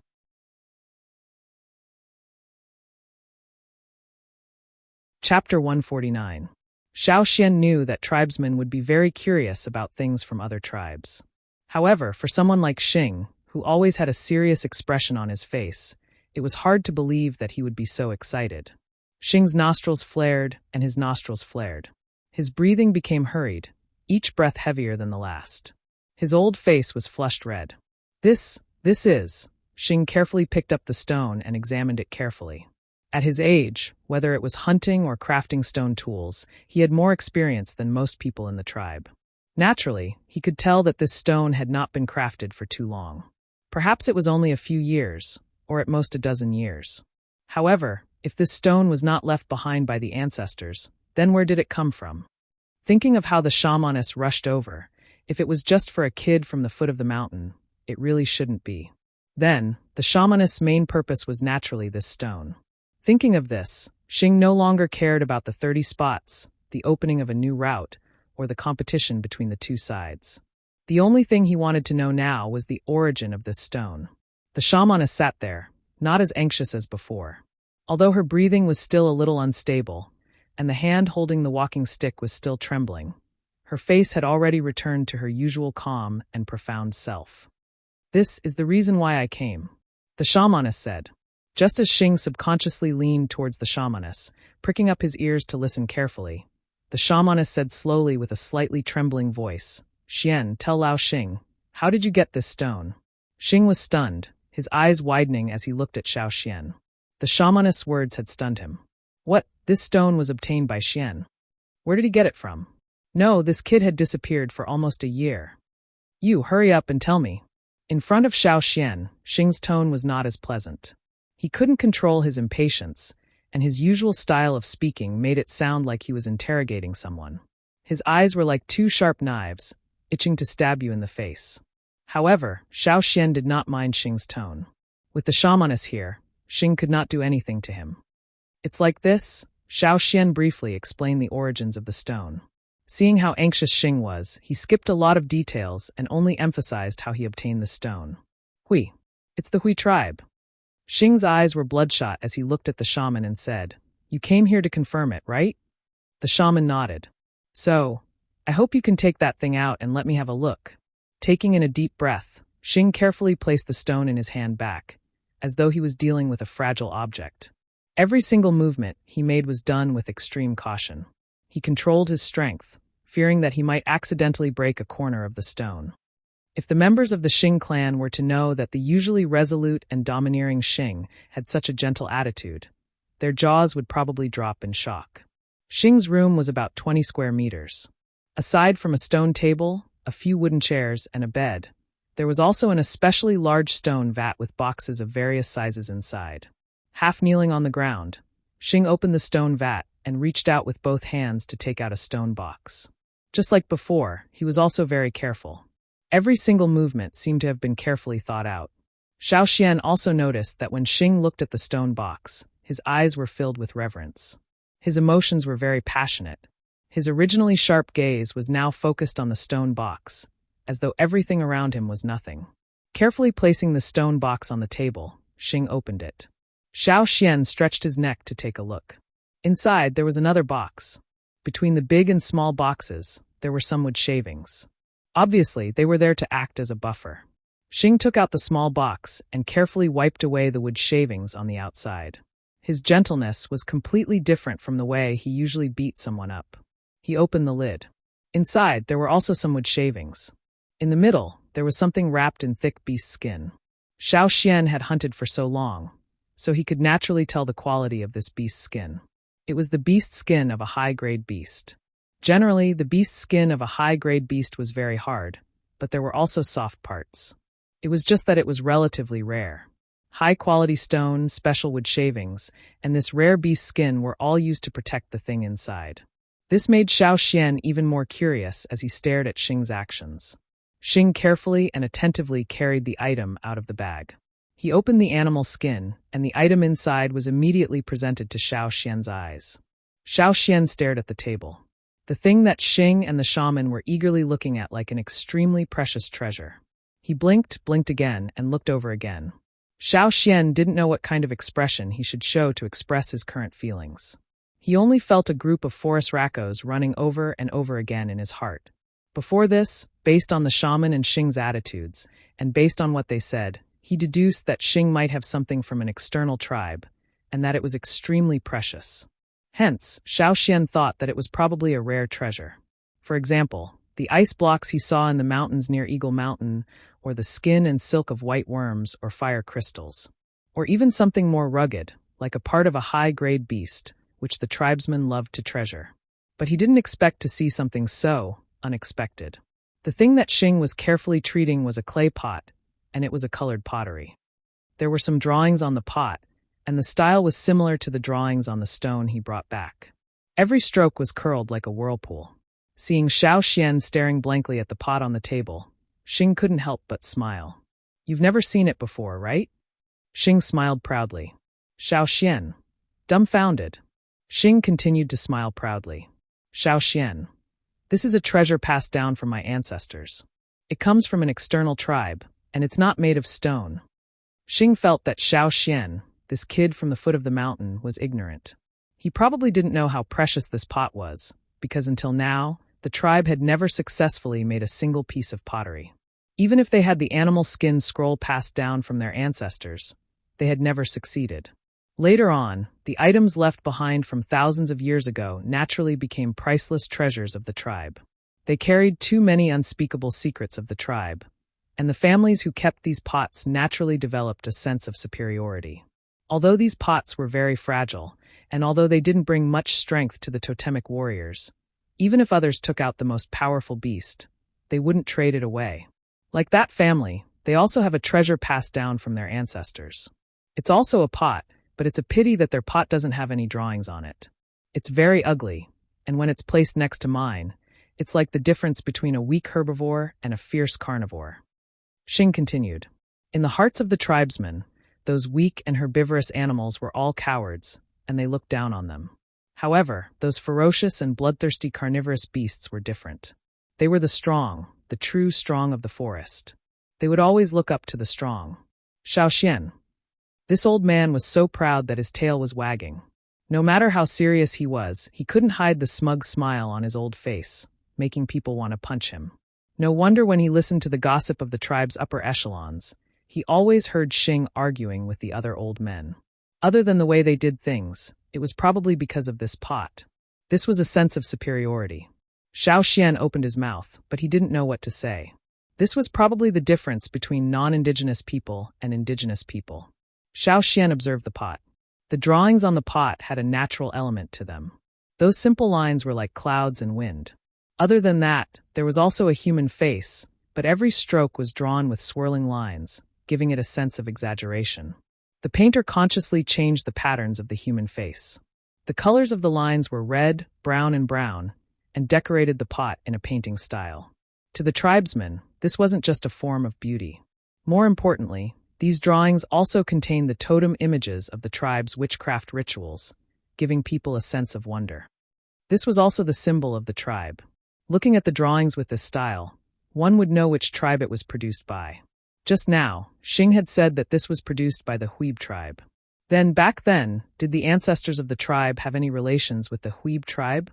The shamaness looked at Xing, who was talking nonstop, and shook her head with a bitter smile. Whenever they talked about the pot, Xing would always be like this, completely different from his usual self. After talking for a while, seeing that the other two didn't respond, Xing thought of the stone Xiao Xian took out and shut his mouth. Then, thinking of the patterns on the stone, Xing carefully picked up the pot and let Xiao Xian and the shamaness see the patterns on the bottom of the pot. It was exactly the same as the pattern on the stone. This should be the Huib tribe, Xing said. In the past, he had always thought that the other tribes that the ancestors talked about were too far away from the tribe, so far that it would be hard to meet one even in thousands of years. Other than the old objects left behind by the ancestors, there were no other new things from the other tribes. He didn't expect to see one today. Didn't this mean that in his lifetime, he would be able to see things from other tribes like the Huib tribe or people? Thinking about it, Xing couldn't help but feel excited. He looked at the shamaness fervently, wanting to get a definite answer from her. At least, he had some hope. The shamaness was the wisest person in the tribe. If there was anyone who could solve this big problem, other than the shamaness, Xing couldn't think of anyone else. I have an idea. The shamaness told Xing about her idea of flying out of the tribe through the cha-cha. Listening to the shamaness seriously, Xing couldn't help but nod. That's right, there are indeed many obstacles in the forest. If we could fly over, that would be great. Xiao Xian listened to the discussion between the shamaness and Xing and interrupted. Actually, we can try to fly over from that big river. The two who were thinking about how to fly over the mountains and swamps looked at Xiao Xian at the same time.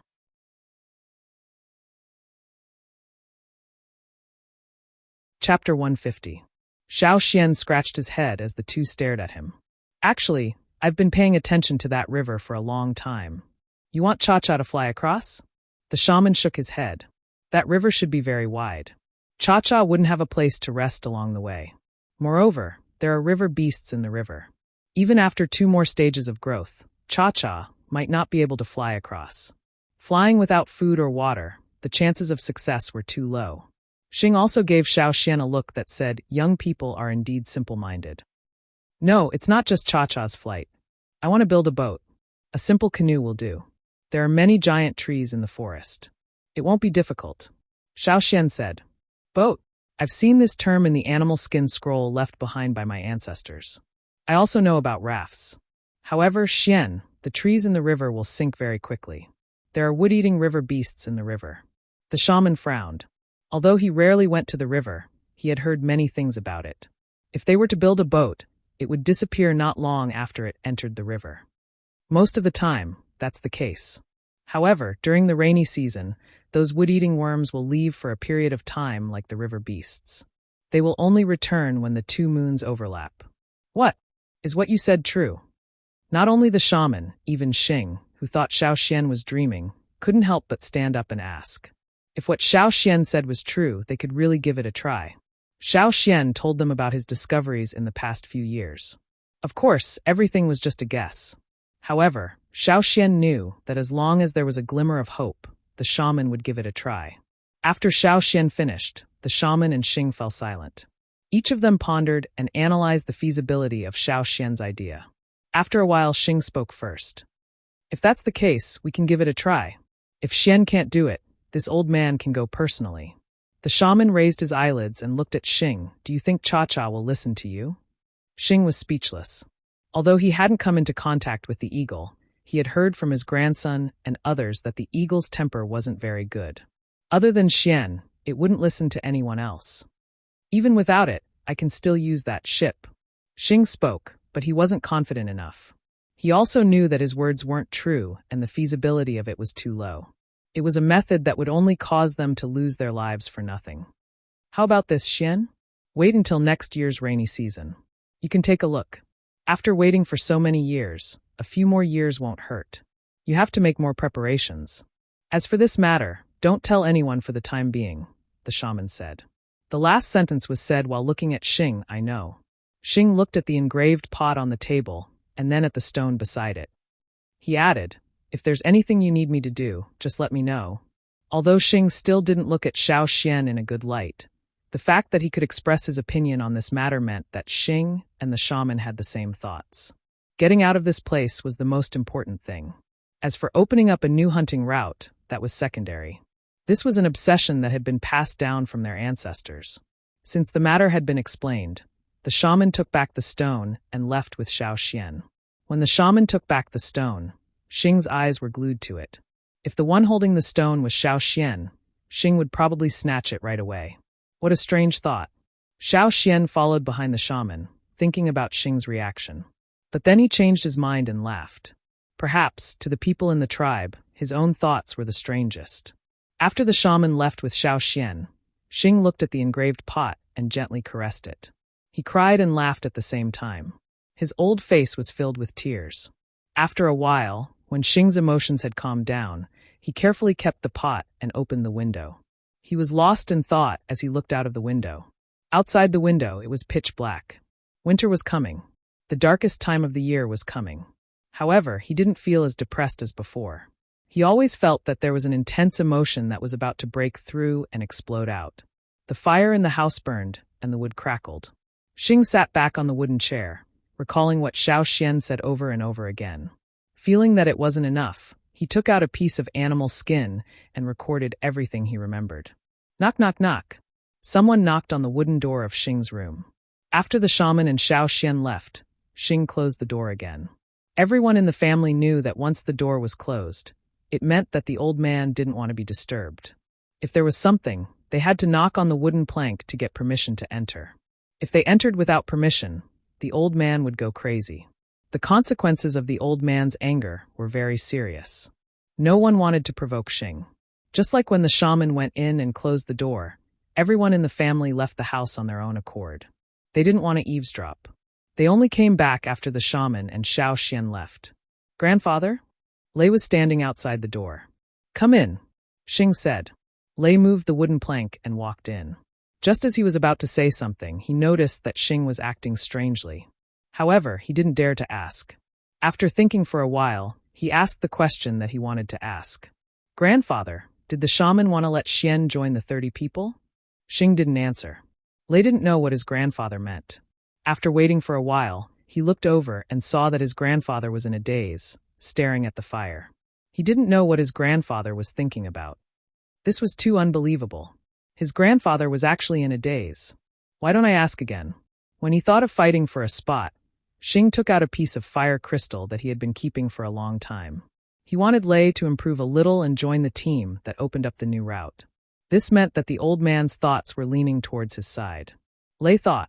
Gathering his courage, Lei asked again, Grandfather, does the shaman want Xian to join the team that opened up the new route? This time, Xing had a reaction.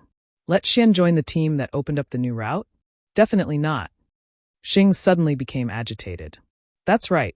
If you want to give it to someone, you should give it to someone on our side. Lei agreed.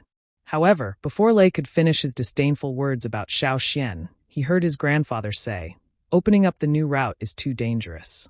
If Xian goes in, he might be injured or killed by a fearsome beast. What should we do then? Definitely not. He can't be injured and he can't die. Lei, grandfather, the grandson that you personally recommended to join the hunting team that opened up the new route is still standing in front of you. Xing didn't see the struggle on Lei's face. Even if he did, he wouldn't care. What he was thinking now was what to do. After the conversation just now, he didn't want Xian to go out with the hunting team, not to mention opening up a new route that was even more dangerous. Don't let Xian join the hunting team? However, if he didn't have enough training, when he left in the future, he would have to face more unknown factors and more severe challenges. When that time comes, if he didn't have enough ability to protect himself, how could he succeed? However, if he was eaten by a fearsome beast before he could even take action. Hiss, what a headache. This was the first time Xing felt so conflicted. He was in a dilemma. Lei looked at his grandfather pulling at his beard with a bitter face. He didn't even realize that he had pulled out a few strands. After thinking for a while, Lei asked tentatively, Then why did the shaman bring Xian here? Xing had already come back to his senses. Hearing Lei's question, he didn't explain. Instead, like his father and grandfather, he said earnestly, I told you before, you need to have a long-term vision. Lei lowered his eyelids and thought to himself, you always mean different things when you say long-term vision. In the end, Lei still couldn't get an answer from Xing. Instead, he was chased out by Xing with a glare. In the dark night, the night swallow at the foot of the mountain flew in the air. In the middle of the night, everything quieted down. The temperature dropped sharply. The wind carried snow and ice, wreaking havoc on the land. This was an unusual winter. In this winter, the shaman didn't take care of other things. He handed it over to the other assistants and asked Gui Zhe to start training. Every time Xiao Xian went up the mountain to look for the shaman, Xing would brave the wind and snow to run over. He wanted to hear more about the progress of the plan. At first, it was only the shaman and Xing. Later, the shaman told Chief Ao. As the chief, Ao had the right to know about this plan. Later, the few elders in the tribe who had some authority heard about this news. Hence, the moment Xiao Xian went up the mountain, the elders and the chief all ran to the shaman. However, they didn't want to tell the two team leaders about this, because the two team leaders had to focus on opening up a new route. It wouldn't be good if they were distracted. Because of this, the two team leaders were very depressed. They always felt that they were outside the core of the tribe. No matter which camp these elders belonged to, no matter what they thought of Xiao Xian, after knowing about the plan of the shaman and Xiao Xian, they all made the same decision. For the sake of the shaman and Xiao Xian's plan, they would do their best to help. No. They didn't have much time left. Compared to the young men who had more time, they hoped that before they died, they would know whether this plan was successful or not. That was enough. As for walking out of this place, it was an extravagant hope for them. Humans shouldn't be too greedy. Just like the ferocious beasts in the forest, sometimes they didn't know how to be content. Instead, they would lose their lives in vain. However, some people always had this extravagant hope. They thought that perhaps one day, they would be able to walk to the place in the stories told by their ancestors and see other humans besides their own tribe members. When winter ended and the earth warmed up, the tribe became lively again. When they were preparing for the sacrificial ceremony, Xiao Xian was chosen to dance again. This made many people unhappy, especially the young warriors. In the past, when Xiao Xian found the fire crystals and was chosen, they didn't have any objections. However, Xiao Xian hadn't been in the tribe for the past year. What merit did he have? However, they found that no matter how dissatisfied they were, even if they complained to the elders who were in the opposite camp, they only got one sentence: he deserves it. The two team leaders also had a headache. Recently, there were always people coming to them to talk about Xiao Xian, but they really didn't know. When they went to the shaman, the chief, or the other elders, they only got one sentence: don't think about other things. Continue to open up new routes.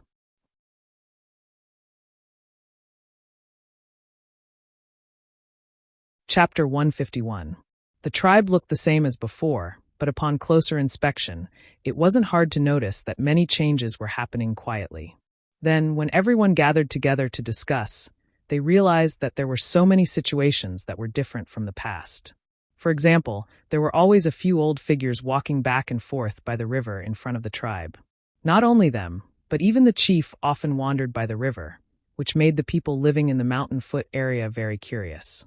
Even if they were not catching fish, they would go to the river from time to time. Gradually, they formed a habit of going to the river when they had nothing to do. Maybe they could meet a senior leader of the tribe and talk about life. And the people in the mountain also found that those bad-tempered old men were very nice to Xiao Xian. They couldn't believe it. Later, even the two team leaders looked at Xiao Xian with strange eyes. There was another thing that puzzled everyone. During the rainy season, several important people on the mountain actually braved the rain and ran to the river every day. This was something that had never happened before. The words passed down from generation to generation made the warriors in the tribe afraid of the river. In recent years, the situation became a little better after fishing, but it was not enough to make those important people in the mountain come to see it, right? Those who were confused continued to be confused, and those who were looking forward to it continued to look forward to it. It was another rainy season. In this year, Xiao Xian's body was 16 years old. After the ceremony, several important people in the mountain began to lose sleep every day. They were nervous and excited, and gathered together to discuss whether the plan needed to be changed. Looking for wood, building boats, making sails, and so on, a series of movements could not be hidden from too many people. During this year's ceremony, the shaman told them about Xiao Xian's sailing. This news made the whole tribe talk about it for a long time, and it did not stop until the rainy season. Xiao Xian was often stopped by people, asking all kinds of questions about the trip. Everyone in the tribe had a strong sense of expectation. Although they did not understand a lot of what the shaman said, it did not mean that they were not looking forward to it. During the rainy season, torrential rain descended. The river overlords roared as they headed downstream in groups. Those wood-eating bugs also gradually left. Most of the creatures in the river followed the giant beasts downstream. When the two moons met again, they would return from the sea. There were also some that, like the frogs, appeared for a period of time, then went to other places that no one knew of and disappeared. This time, Xiao Xian planned to use the time between the end of the rainy season and the reunion of the two moons to sail the boat. At the end of the rainy season, everyone in the tribe, from the top of the mountain to the bottom of the mountain, from the elderly to the children, put down other things at hand and gathered beside the path of glory. "Move it out." The shaman stood at the top of the mountain and said. Ao and the two team leaders, as well as a few able-bodied warriors, carefully moved the canoe out of the wooden shed. The canoe was nearly 3 meters wide at its widest point and 10 meters long. It was shaped like a shuttle. The reason why it was so big was to make it easier for Cha-Cha to rest inside. If it was only Xiao Xian, there would be no need for such a big canoe. Xiao Xian had to choose the type of tree that was used to make the canoe. The hunting team had gone out to find all kinds of samples, and brought them back for Xiao Xian to choose. After Xiao Xian had made his choice, Ao and the others went to cut down the best tree and brought it back. The canoe was made by Xiao Xian and several of the tribe's top stoneware craftsmen, including Old Ku. They hollowed out the middle of the tree they had cut down, and made a large and nimble canoe. The canoe was relatively simple to make, and there was no risk of it falling apart. The blueprint was also drawn by Xiao Xian himself. When he was drawing, he also consulted the other old warriors in the tribe. Maybe they didn't know anything about canoes, but they knew some useful techniques.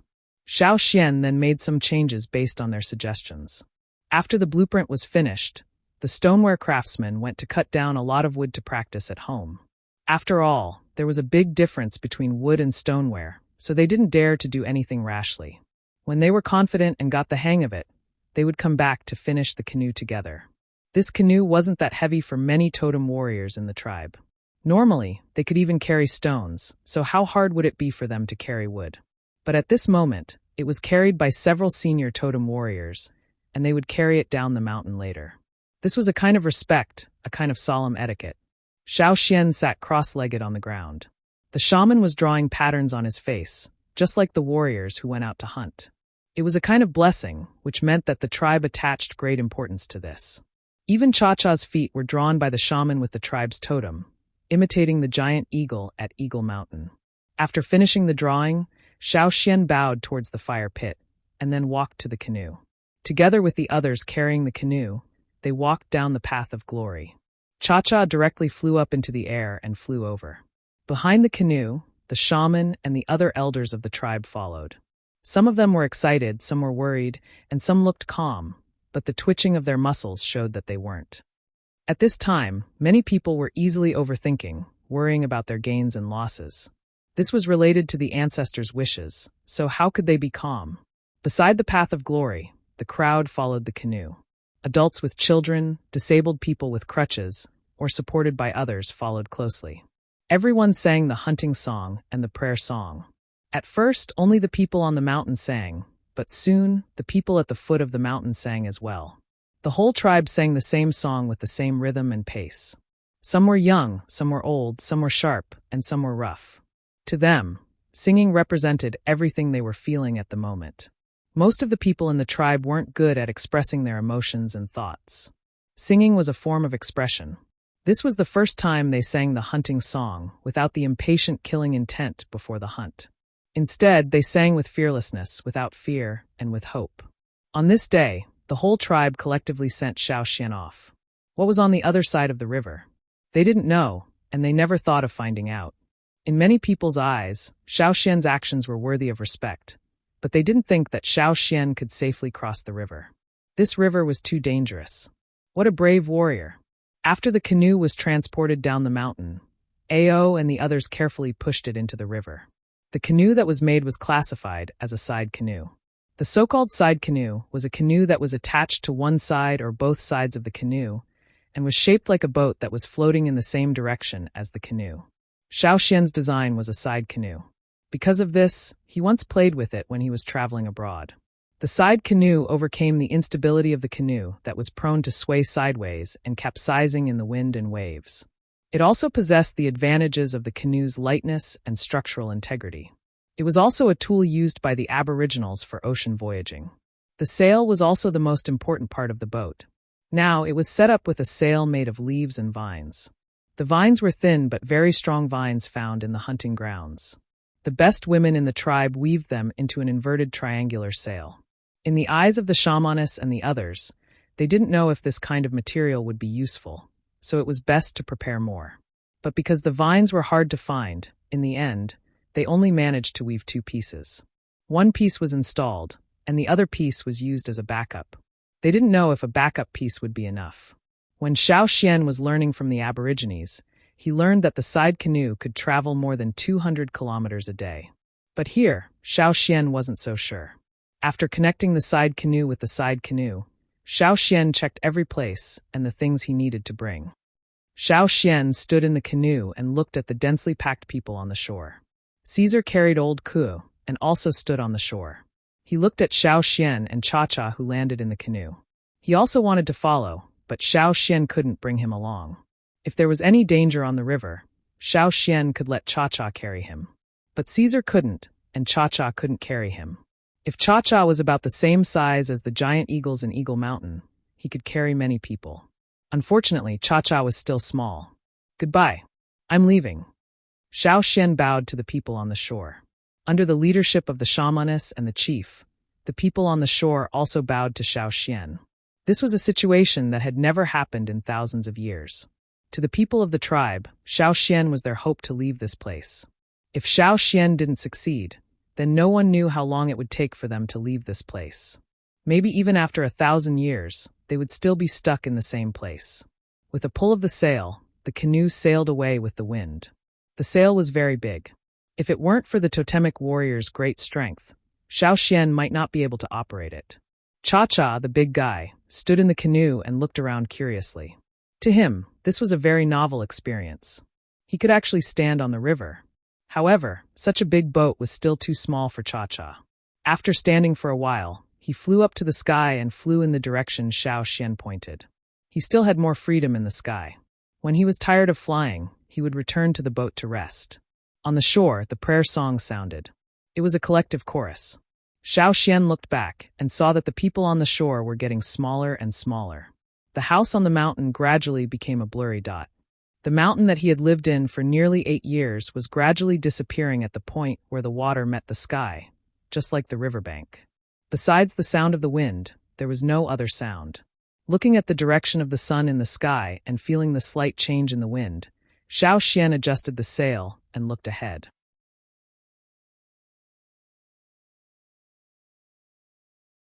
Chapter 152. Sailing on the river was very boring, but they had to be vigilant at all times to prevent anything from jumping out of the water. They also had to pay attention to the direction of the wind, so they didn't have to go back after traveling for half a day. From the end of the rainy season, the day they set off, until the 2 moons coincided, Xiao Xian calculated that there was less than 30 days of safe time. Xiao Xian didn't know how wide the river was, so he could only try his best to go forward. If he still couldn't see the situation on the other side of the river after 15 days, then he could only turn back. Otherwise, the river level would drop rapidly and eventually fall into a bottomless abyss. At that time, even if he wanted to fly, he wouldn't be able to. The piranhas in the river were very active. Without the suppression of other giant beasts, from time to time, some energetic fish would jump out of the water and bite each other. At first, there were only some small piranhas near the tribal river, but as they sailed, Xiao Xian saw many larger piranhas jump out of the water. Hua, a piranha nearly 4 meters long, suddenly jumped out of the water, jumping high from one side of the canoe to the other. As it jumped, it opened its mouth wide. Before, when there were piranhas that jumped out, Xiao Xian only avoided them and didn't attack. But now, the target of this one was obviously Xiao Xian. He controlled the sail with one hand, making it avoid the big fish's path. At the same time, the tip of his foot picked up a wooden stick next to him. After catching it with his free hand, he directly hit the fish's body. The friction between the stick and the air made a whooshing sound. He didn't use a spear, but a hard wooden stick. He hit the fish hard, but he couldn't immediately make it bleed. If blood splashed, the surrounding piranhas would be attracted. At that time, Xiao Xian's hands wouldn't be able to handle it. Pa! A few fish scales were whipped out, and the piranha that was hit by the stick fell back into the water. Before it could find a target for revenge, it was surrounded by other piranhas. On its body, where it was whipped by the wooden stick, where the scales fell off, there were traces of blood slowly oozing out. These blood vessels were like stimulants, stimulating the energetic piranhas around them. After whipping away the piranha, Xiao Xian put away the sail. At the same time, Cha-Cha, who was in the air, flew down, grabbed a rope, and flew up again. The other end of the rope was tied to the canoe, and Cha-Cha pulled the canoe, quickly moving it away from the bloody river. The current wind direction was not suitable for using sails, so Xiao Xian kept the sails and let Cha-Cha continue pulling. When it was tired, it would return to the canoe to rest and use the wind and the sails to continue forward. Sometimes, in addition to these piranhas of different sizes, there were other fish, but those fish were only active in the water and would not jump up to cause trouble. However, if someone went into the water, it would be hard to say. As Xiao Xian was controlling the sail, he saw a fish that was much longer than the canoe slowly swimming past them. Because it was close to the surface of the river, the patterns on the fish's body could be clearly seen. Part of its spiked fins could also be seen. There were many such fish, but as long as these fish did not attack the canoe, it did not matter. Earlier, there was a big fish, probably curious about the canoe, that used its head to hit the canoe, nearly capsizing the canoe. Xiao Xian had Cha-Cha quickly pull the canoe away, but the fish did not give up, continuing to hit the canoe until Xiao Xian had Cha-Cha stop and let the fish hit the canoe a few times. Finally, the fish felt bored and left. Fish had all kinds of habits. They had to travel during the day, so they could not sleep at night. Cha-Cha stood inside the canoe to rest, while Xiao Xian had to adjust the sail after a short nap. He also had to maintain vigilance. Although it was difficult, and there would be problems every day, they were all small problems that could be solved. Xiao Xian counted the number of days and roughly estimated the distance they had traveled. It had been 8 days, but they still did not see the riverbank, nor did they see any small islands or other places that protruded from the surface of the river. All they could see was the river water. He took out the roasted meat jerky from the animal skin bag and ate some. He also drank the water on the boat sparingly. Before he finished drinking the water, Xiao Xian would not drink water from the river. Cha-Cha ate in the air. Sometimes, when it caught a fish, it would directly fly in the air, a little further away from the canoe. This way, the dripping blood would not cause any trouble for the canoe. While eating, Xiao Xian suddenly found a small island that protruded from the surface of the river diagonally ahead. He quickly adjusted the sail and headed there. However, as he got closer, Xiao Xian discovered that it was not a small island, but a huge fish. It was just that this fish was already dead and was floating on the surface of the water. Moreover, Xiao Xian also discovered that there were many holes in the fish's body, which were bitten through.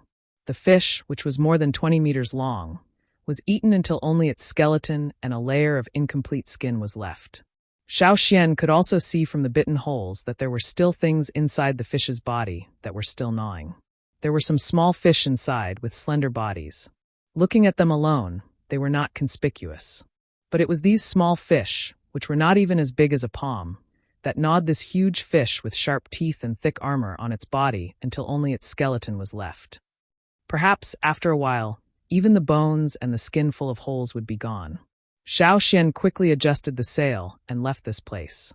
He also gestured to Cha-Cha, who had just finished eating in the air, to come down and see the fate of this huge beast. Be careful when you catch fish in the future. If you find these small fish, quickly throw them away. Xiao Xian said.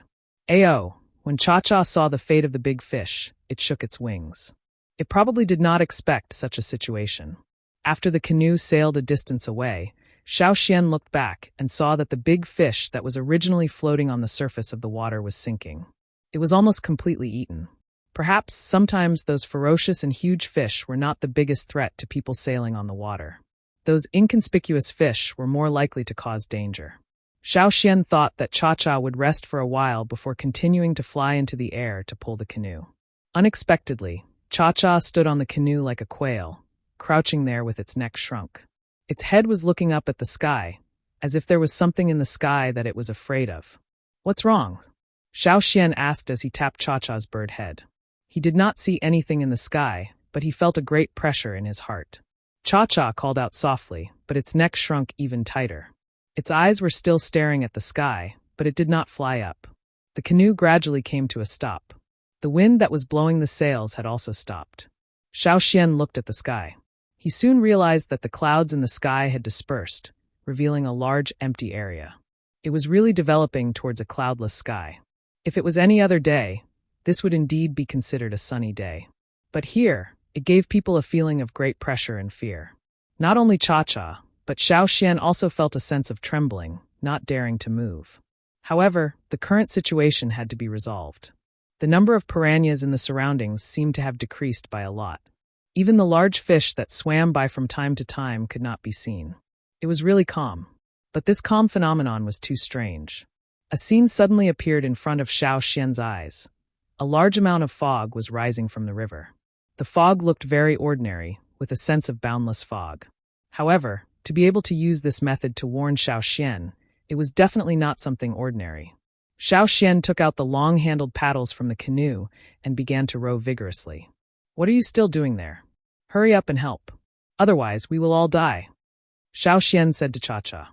Cha-Cha looked at the sky, grabbed the two long-handled paddles beside him, turned over, and began to row using the method that he had practiced many times in the tribe. With Xiao Xian and Cha-Cha's vigorous paddling, the canoe began to move quickly. Xiao Xian did not care about anything else. He only held back his strength and rowed with all his might. He did not even worry that the splashes would attract the attention of the other big fish. With the sound of the paddling, the canoe moved forward quickly. Xiao Xian's two arms became blurry.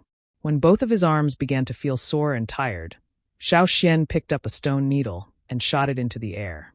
When the needle was about 100 meters above the water, it let out a bang sound and instantly turned into fine powder. Seeing this, Cha-Cha was so frightened that he almost threw away the paddle. Xiao Xian also felt his scalp go numb. Under the clear, cloudless sky, something that made one's hair stand on end was happening in such a calm and eerie manner. "It's coming down. Hurry. Row." Xiao Xian continued to row. This time, Cha-Cha was also anxious.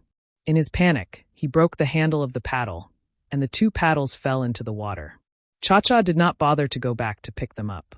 He grabbed the other two paddles in the canoe, wishing that he could grow two more nimble hands to row the paddles. The canoe moved quickly, like a speedboat with a high horsepower engine, rushing forward. "Hurry! Hurry! Hurry!" The pressure above their heads was getting stronger and stronger. Cha-Cha's feathers were all standing up. During the vigorous paddling, a feather fell from Cha-Cha's body, but was lifted up by Cha-Cha's vigorous paddling. Because there was no wind, the feather did not float high, about 20 meters. However, at this height of 20 meters above the water, the feather, like the stone needle, instantly turned into powder. Xiao Xian and Cha-Cha did not raise their heads to look. They did not have time to care about anything else. The pressure above them was still there, and it was still descending. If Xiao Xian could not escape, he would end up like the stone needle and the fallen feather. Xiao Xian was sweating all over. The sweat on his forehead slid into his eyes, and he felt a stinging pain. He did not bother to wipe it off, but quickly blinked twice. He was still staring forward, and his hands did not slow down at all. He did not calculate the time, and he could not calculate it. Xiao Xian did not know what was descending, and what its speed was. He could only focus all his attention on paddling, and controlling the direction to escape in a straight line. After rowing for an unknown amount of time, Xiao Xian heard a bang from behind. He woke up from his trance. The pressure above their heads was no longer there. Turning his head, he saw water vapor rising from the river behind him. Moreover, the water vapor was still increasing, like a thick fog. The canoe was still moving. Xiao Xian looked at the bird lying on its back and using all its strength to paddle. He lifted his leg and kicked it. Okay, we're over. Cha-Cha was still immersed in paddling. When it was kicked by Xiao Xian, it was so frightened that it almost spread its wings and flew up. If Xiao Xian's hands were not fast enough, the 2 wooden paddles would have been lost again. The calm water surface rippled again, and the wind blew. Xiao Xian adjusted the sails, and with the help of the wind, they continued to move forward. As for Cha-Cha, he would let it rest for a while. It probably could not fly now.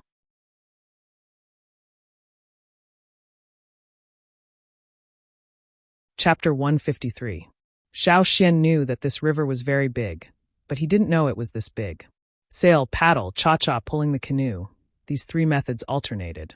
Other than a short break, the canoe continued to move forward.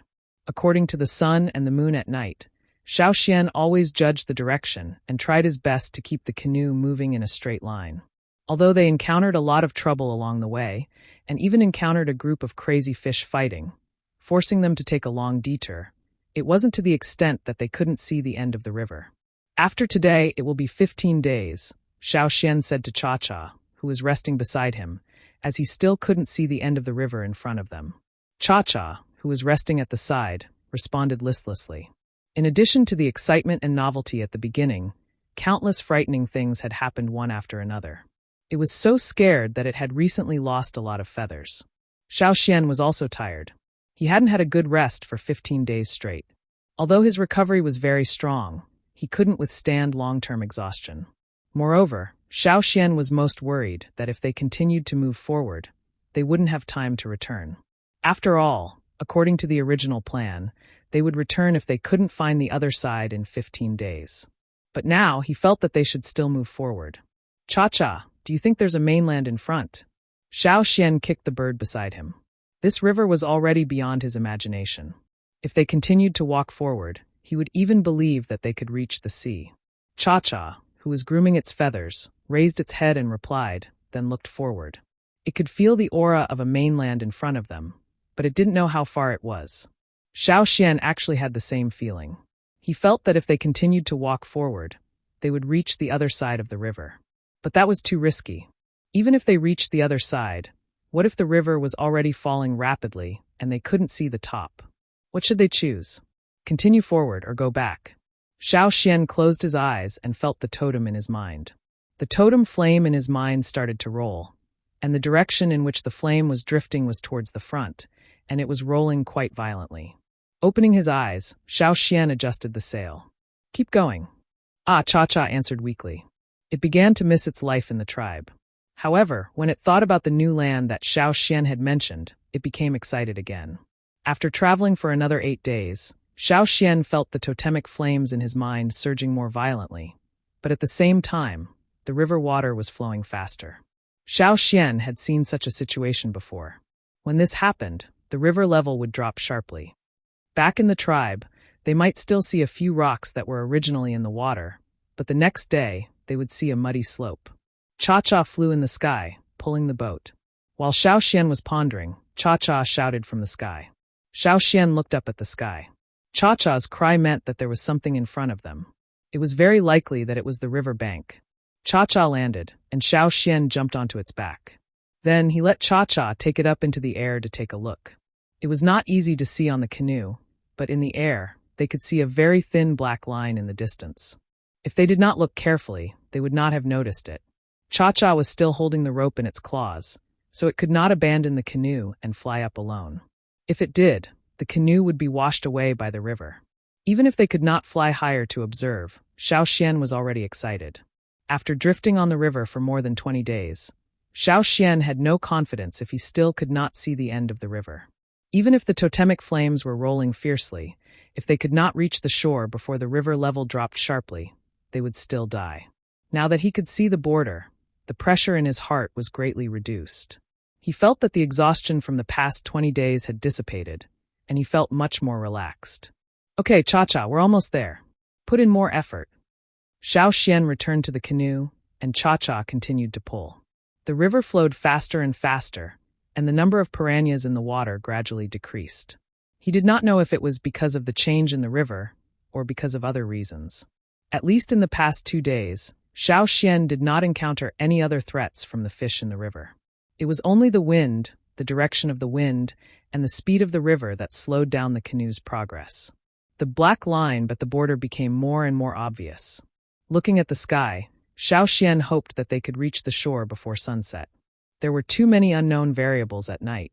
As they gradually approached the river bank, Xiao Xian discovered that the river bank looked like a mountain because the river level had dropped too much. Fortunately, although it felt like they were sailing at the bottom of an abyss, they had finally reached the end of the abyss. This was a new place. Xiao Xian suddenly felt an indescribable excitement in his heart. The river bank was similar to the one in the tribe. Near the shore, there was a steep slope. However, not far from there was still water flowing down. That should be a tributary, and the water flowing out of that tributary flowed into the river. But now that the river level had dropped, the water from that tributary flowed down the slope. The closer they got to the shore, the stronger the wind became. The wind carried with it the stench of mud and the smell of decay. Xiao Xian looked at the height of the shore and the steep slope. He thought that the canoe would not be able to reach the shore. After more than 20 days of sailing, although they had used very strong and corrosion-resistant trees, they had been hit and bitten by large fish during the voyage, leaving behind many crisscrossing marks. There was even a hole at the bottom. Xiao Xian used something to plug it. This canoe had already completed its mission. Xiao Xian carried the remaining things on the canoe onto his back. After Cha-Cha landed, he jumped onto Cha-Cha's back. One man and one eagle flew towards the river bank. Without the eagle to pull the damaged canoe, it floated downstream along with the rapid flow of the river. Soon, only a small shadow was left, and then it disappeared from Xiao Xian's sight. The wind became stronger. Without a certain direction, Cha-Cha almost fell into the mud several times. "Let's go, buddy. Put in more effort." Xiao Xian held on tightly to the eagle's body and shouted. Cha-Cha flapped its wings with all its strength and flew upwards. While flying, Xiao Xian suddenly said, "Wait, let's go over there and take a look." Although it didn't understand why Xiao Xian wanted to go over there, Cha-Cha still turned and flew in the direction Xiao Xian pointed. Soon, Xiao Xian saw a figure trapped in the mud and being dragged down by seaweed. "Help me." That person was still shouting. His voice was a little hoarse. It was obvious that he had been shouting for some time, but no one came over. Moreover, he didn't seem to have much strength left. Every time he shouted, he would gasp for breath. That person didn't sound very old. His body was covered in mud, and nearly 2/3 of his body had been pulled down. There were also seaweeds sticking out of the mud and wrapping around him. Cha-Cha couldn't get close, so Xiao Xian let Cha-Cha hold on to the rope. He tied the other end of the rope and jumped down. "Give me your hand," Xiao Xian said. Seeing Xiao Xian jump down from the eagle's back, the person was stunned. However, he quickly pulled his arms out of the mud with all his strength. Xiao Xian grabbed his arms and pulled them up. The seaweed was too tight. If Xiao Xian pulled them up forcefully, they would probably break the person's arms. Xiao Xian freed one hand and let Cha-Cha go down a little more. He took out his stone knife and quickly cut the seaweed sticking out of the mud. When Xiao Xian pulled the person up, the person who was trapped in the mud gathered the last of his strength and tried to break free from the seaweed still tied to his legs. Xiao Xian noticed that although this person's face was covered in mud and he couldn't see clearly, his irises were yellowish-brown. His pupils were vertical like blades, giving off a fierce, cold, and merciless vibe. "I wonder which tribe he's from," Xiao Xian thought. Before Xiao Xian left, he went to the shaman's place for training and read almost all of the shaman's hidden scrolls. Xiao Xian knew too little about the person in front of him, so he couldn't match this person to the one recorded in the scrolls. When the person was finally pulled out of the mud, Cha-Cha began to fly up quickly. When he finally flew up and his feet touched the ground again, he suddenly felt a sense of fulfillment. This was solid ground, not the swaying surface of the river.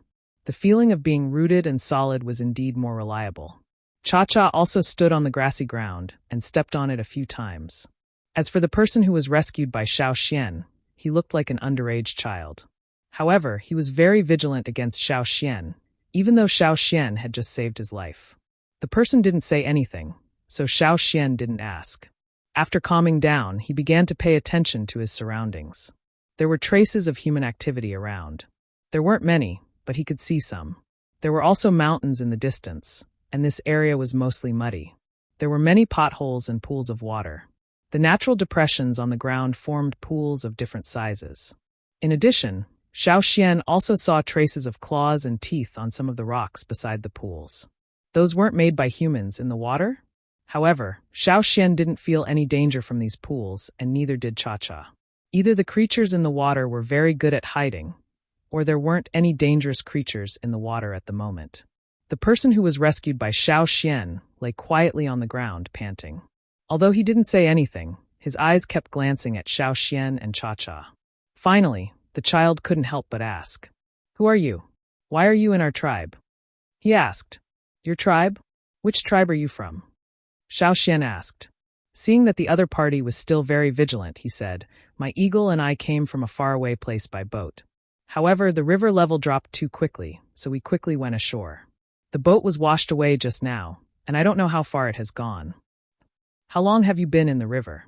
The other party didn't believe Xiao Xian's words and looked at Xiao Xian suspiciously. He seemed very puzzled that Xiao Xian didn't know his tribe. "More than 20 days, Xiao Xian said. The other party's eyes widened, and the pupils in his tawny eyes were still narrowed.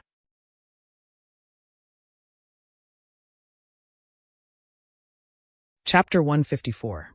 In the animal skin scroll that the shaman showed Xiao Xian, there was no record of a tribe living here. What the scroll said was that this place used to be a wasteland. Back then, the ancestors of the tribe left their homeland for a new place. Unexpectedly, the earth cracked open, and the crack grew bigger and bigger until the end could not be seen. According to Xiao Xian's guess, after the huge crack appeared, because of the changes in the topography of other places, many tributaries flowed in and gradually filled the crack, turning it into a river. Because of this series of changes, creatures from the sea entered, such as those huge river beasts. However, this huge river formed because of the changes in the sky also blocked the ancestors' way back. The ancestors were always in awe of the things formed by the changes in the sky. Therefore, more often than not, even if they wanted to return, they would choose to find another way instead of returning directly from the river. In addition, the river was full of all kinds of threats, so their thoughts were even more diluted. Nearly 1,000 years had passed, and the Yanjiao tribe lived alone on the other side of the river. On this side of the river, there had also been a huge change. The once wasteland had become a wet area with many ponds and rivers, and there was even a tribe here. Fortunately, the language was interconnected, so communication was not that complicated. "What is the name of your tribe?" Xiao Xian asked. The other party did not answer. He stood up and carefully looked at Xiao Xian, and continued to ask, "You really stayed on the river for more than 20 days? "Yes," Xiao Xian answered. "You liar." After the other party shouted, he strode towards Xiao Xian, and with a fierce fist, he punched towards Xiao Xian's abdomen. Bang! Their palms met. The next moment, the opponent found that his fist was tightly clenched. No matter how hard he struggled, he couldn't break free. His eyes flashed with killing intent, and his other hand reached out like lightning. His two hands joined together, and like a clamp, he tightly clamped Xiao Xian's fist. At the same time, his ankle suddenly turned, and his body was in the air, spinning rapidly. The mud on his body splashed in all directions as he spun. Bang! His feet landed on the ground, and the spinning stopped. "Who told you to lie to me, huh?" The expression on the person's face froze. His eyes widened as he stared at his hands in disbelief. He originally thought that he would break the other party's arm, but instead he found that not only was his arm not broken, but both of his hands were tightly bound with straw ropes. He raised his head and looked at the person standing in front of him. Then he looked at his own hands. How could this be? Xiao Xian looked at the person in front of him with a headache. He thought that the children of the Yanjiao tribe were fierce enough, but he didn't expect the one in front of him to be even more troublesome. If he said something wrong, he would use a killing move. If he hadn't pulled back quickly, his entire arm would have been twisted off. This brat was lying on the ground motionlessly just now because he was recovering his strength. It wasn't easy for him to recover a little, but he used it to deal with his savior. What should I say about him? The attack just now had used up almost all of the strength he had recovered. The person whose hands were tied was panting heavily as he glared fiercely at Xiao Xian. The layer of mud on his face and other parts of his body had been shaken off by the spinning just now. Although there were still traces of mud, Xiao Xian could already see that he was different. Xiao Xian noticed that when the other party attacked him just now, Totem tattoos had appeared on his body as well. However, the totem tattoos were all over his body, connected together in small blocks. On his face, his mouth was split open, almost reaching the back of his ears. Looking at the mouth full of sharp teeth, Xiao Xian was willing to bet that the brat in front of him was planning to bite him directly later. Now that he had no strength, the tattoos on his body gradually disappeared, and his mouth returned to its original shape. I never knew that someone would try to kill their savior. I'm sure the people of your tribe aren't good people either. Xiao Xian said, "You're the bad one. Thief." The other party was still stubborn. "What did I steal? Which eye of yours saw it? How dare you accuse me of being a thief without seeing anything? This is called framing. Do you know what framing means? You only know how to talk nonsense. Is your brain filled with shit? Have you heard of the story of the farmer and the snake? Oh, you definitely haven't heard of it. It's about a snake that was saved by someone, but in the end, it bit the person who saved it. The next time you're in danger, let's see who will save you. Do you still remember the feeling of waiting for death?" Xiao Xian blabbered on and on. He noticed that there were other people around, and most of them were with this brat.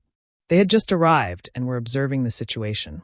Xiao Xian had to tell them the truth and his grievances. If the other party still tried to kill him, then they could only fight or fly away with Cha-Cha. The person was stunned by Xiao Xian's words. Although he didn't understand a lot of the words Xiao Xian said, it didn't stop him from understanding the general meaning. Did he really do something wrong? After speaking, Xiao Xian snorted heavily, angry and disappointed. He walked to Cha-Cha's side and said, "In the future, we'll stay away from your tribe and don't interact with ungrateful people like you. Do you know what it means to be ungrateful? Forget it, it's useless to talk to you. Cha-Cha, let's go." "Wait."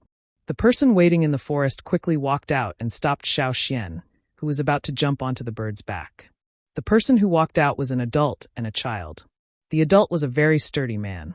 Like the brat next to him, his eyes were yellowish-brown. However, the little girl standing next to him had blackish-brown eyes.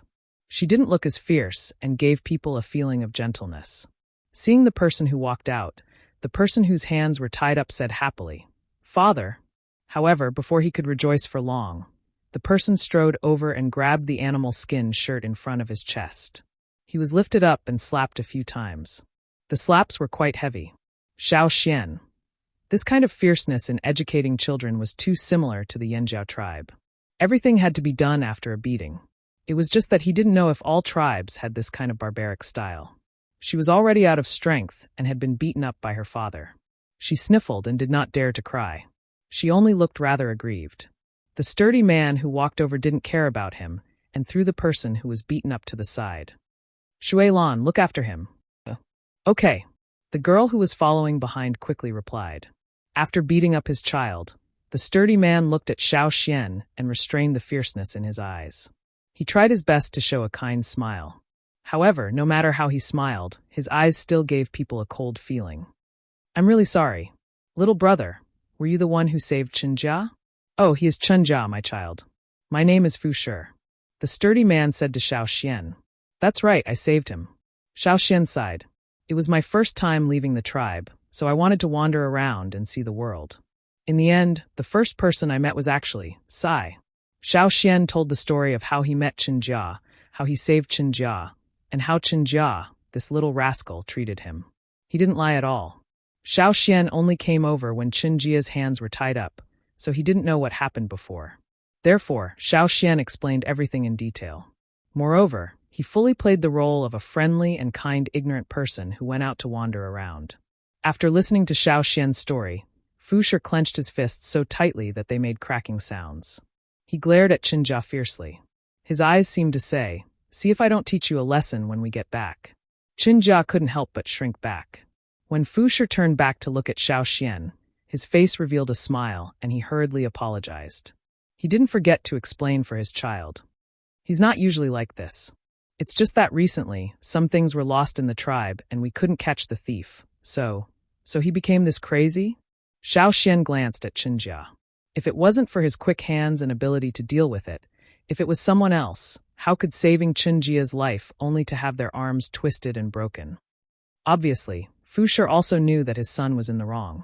The tribe's reputation was already bad, and the shaman had always told everyone to be friendly to outsiders. But in the end, not long after, his own child gave his savior a killing blow, simply asking for a beating. Knowing that Xiao Xian didn't know anything about the outside world, he said, "This is the drumming tribe. We are all from the drumming tribe." Drumming tribe? Xiao Xian really hadn't heard of it. "I come from the Yanjiao tribe." Xiao Xian looked at the other party and said while observing Fu Shi's expression. Fu Shi frowned and thought carefully, but he really couldn't remember. He simply couldn't find anything related to the Yanjiao tribe in his memories. "Your tribe should be very far away, right?" Fu Shi asked. "Very far. I took a boat and stayed on the river for more than 20 days before arriving here," Xiao Xian said. Chun Jia, who was beaten up and thrown to the side, was about to say something when Shui Lan lightly kicked him. Only then did he swallow the words he was about to say. Fu Shi also seemed to be thinking about the possibility of what he said. Xiao Xian knew that their biggest suspicion was that he'd stayed on the river for more than 20 days.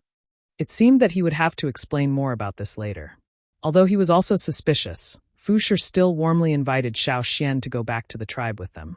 He said that he wanted to receive him properly, thank him for saving his child, and also apologize on behalf of his child. Looking at the sky, Xiao Xian agreed. He knew that the other party wanted to confirm his identity again, but Xiao Xian also thought about how to deal with them.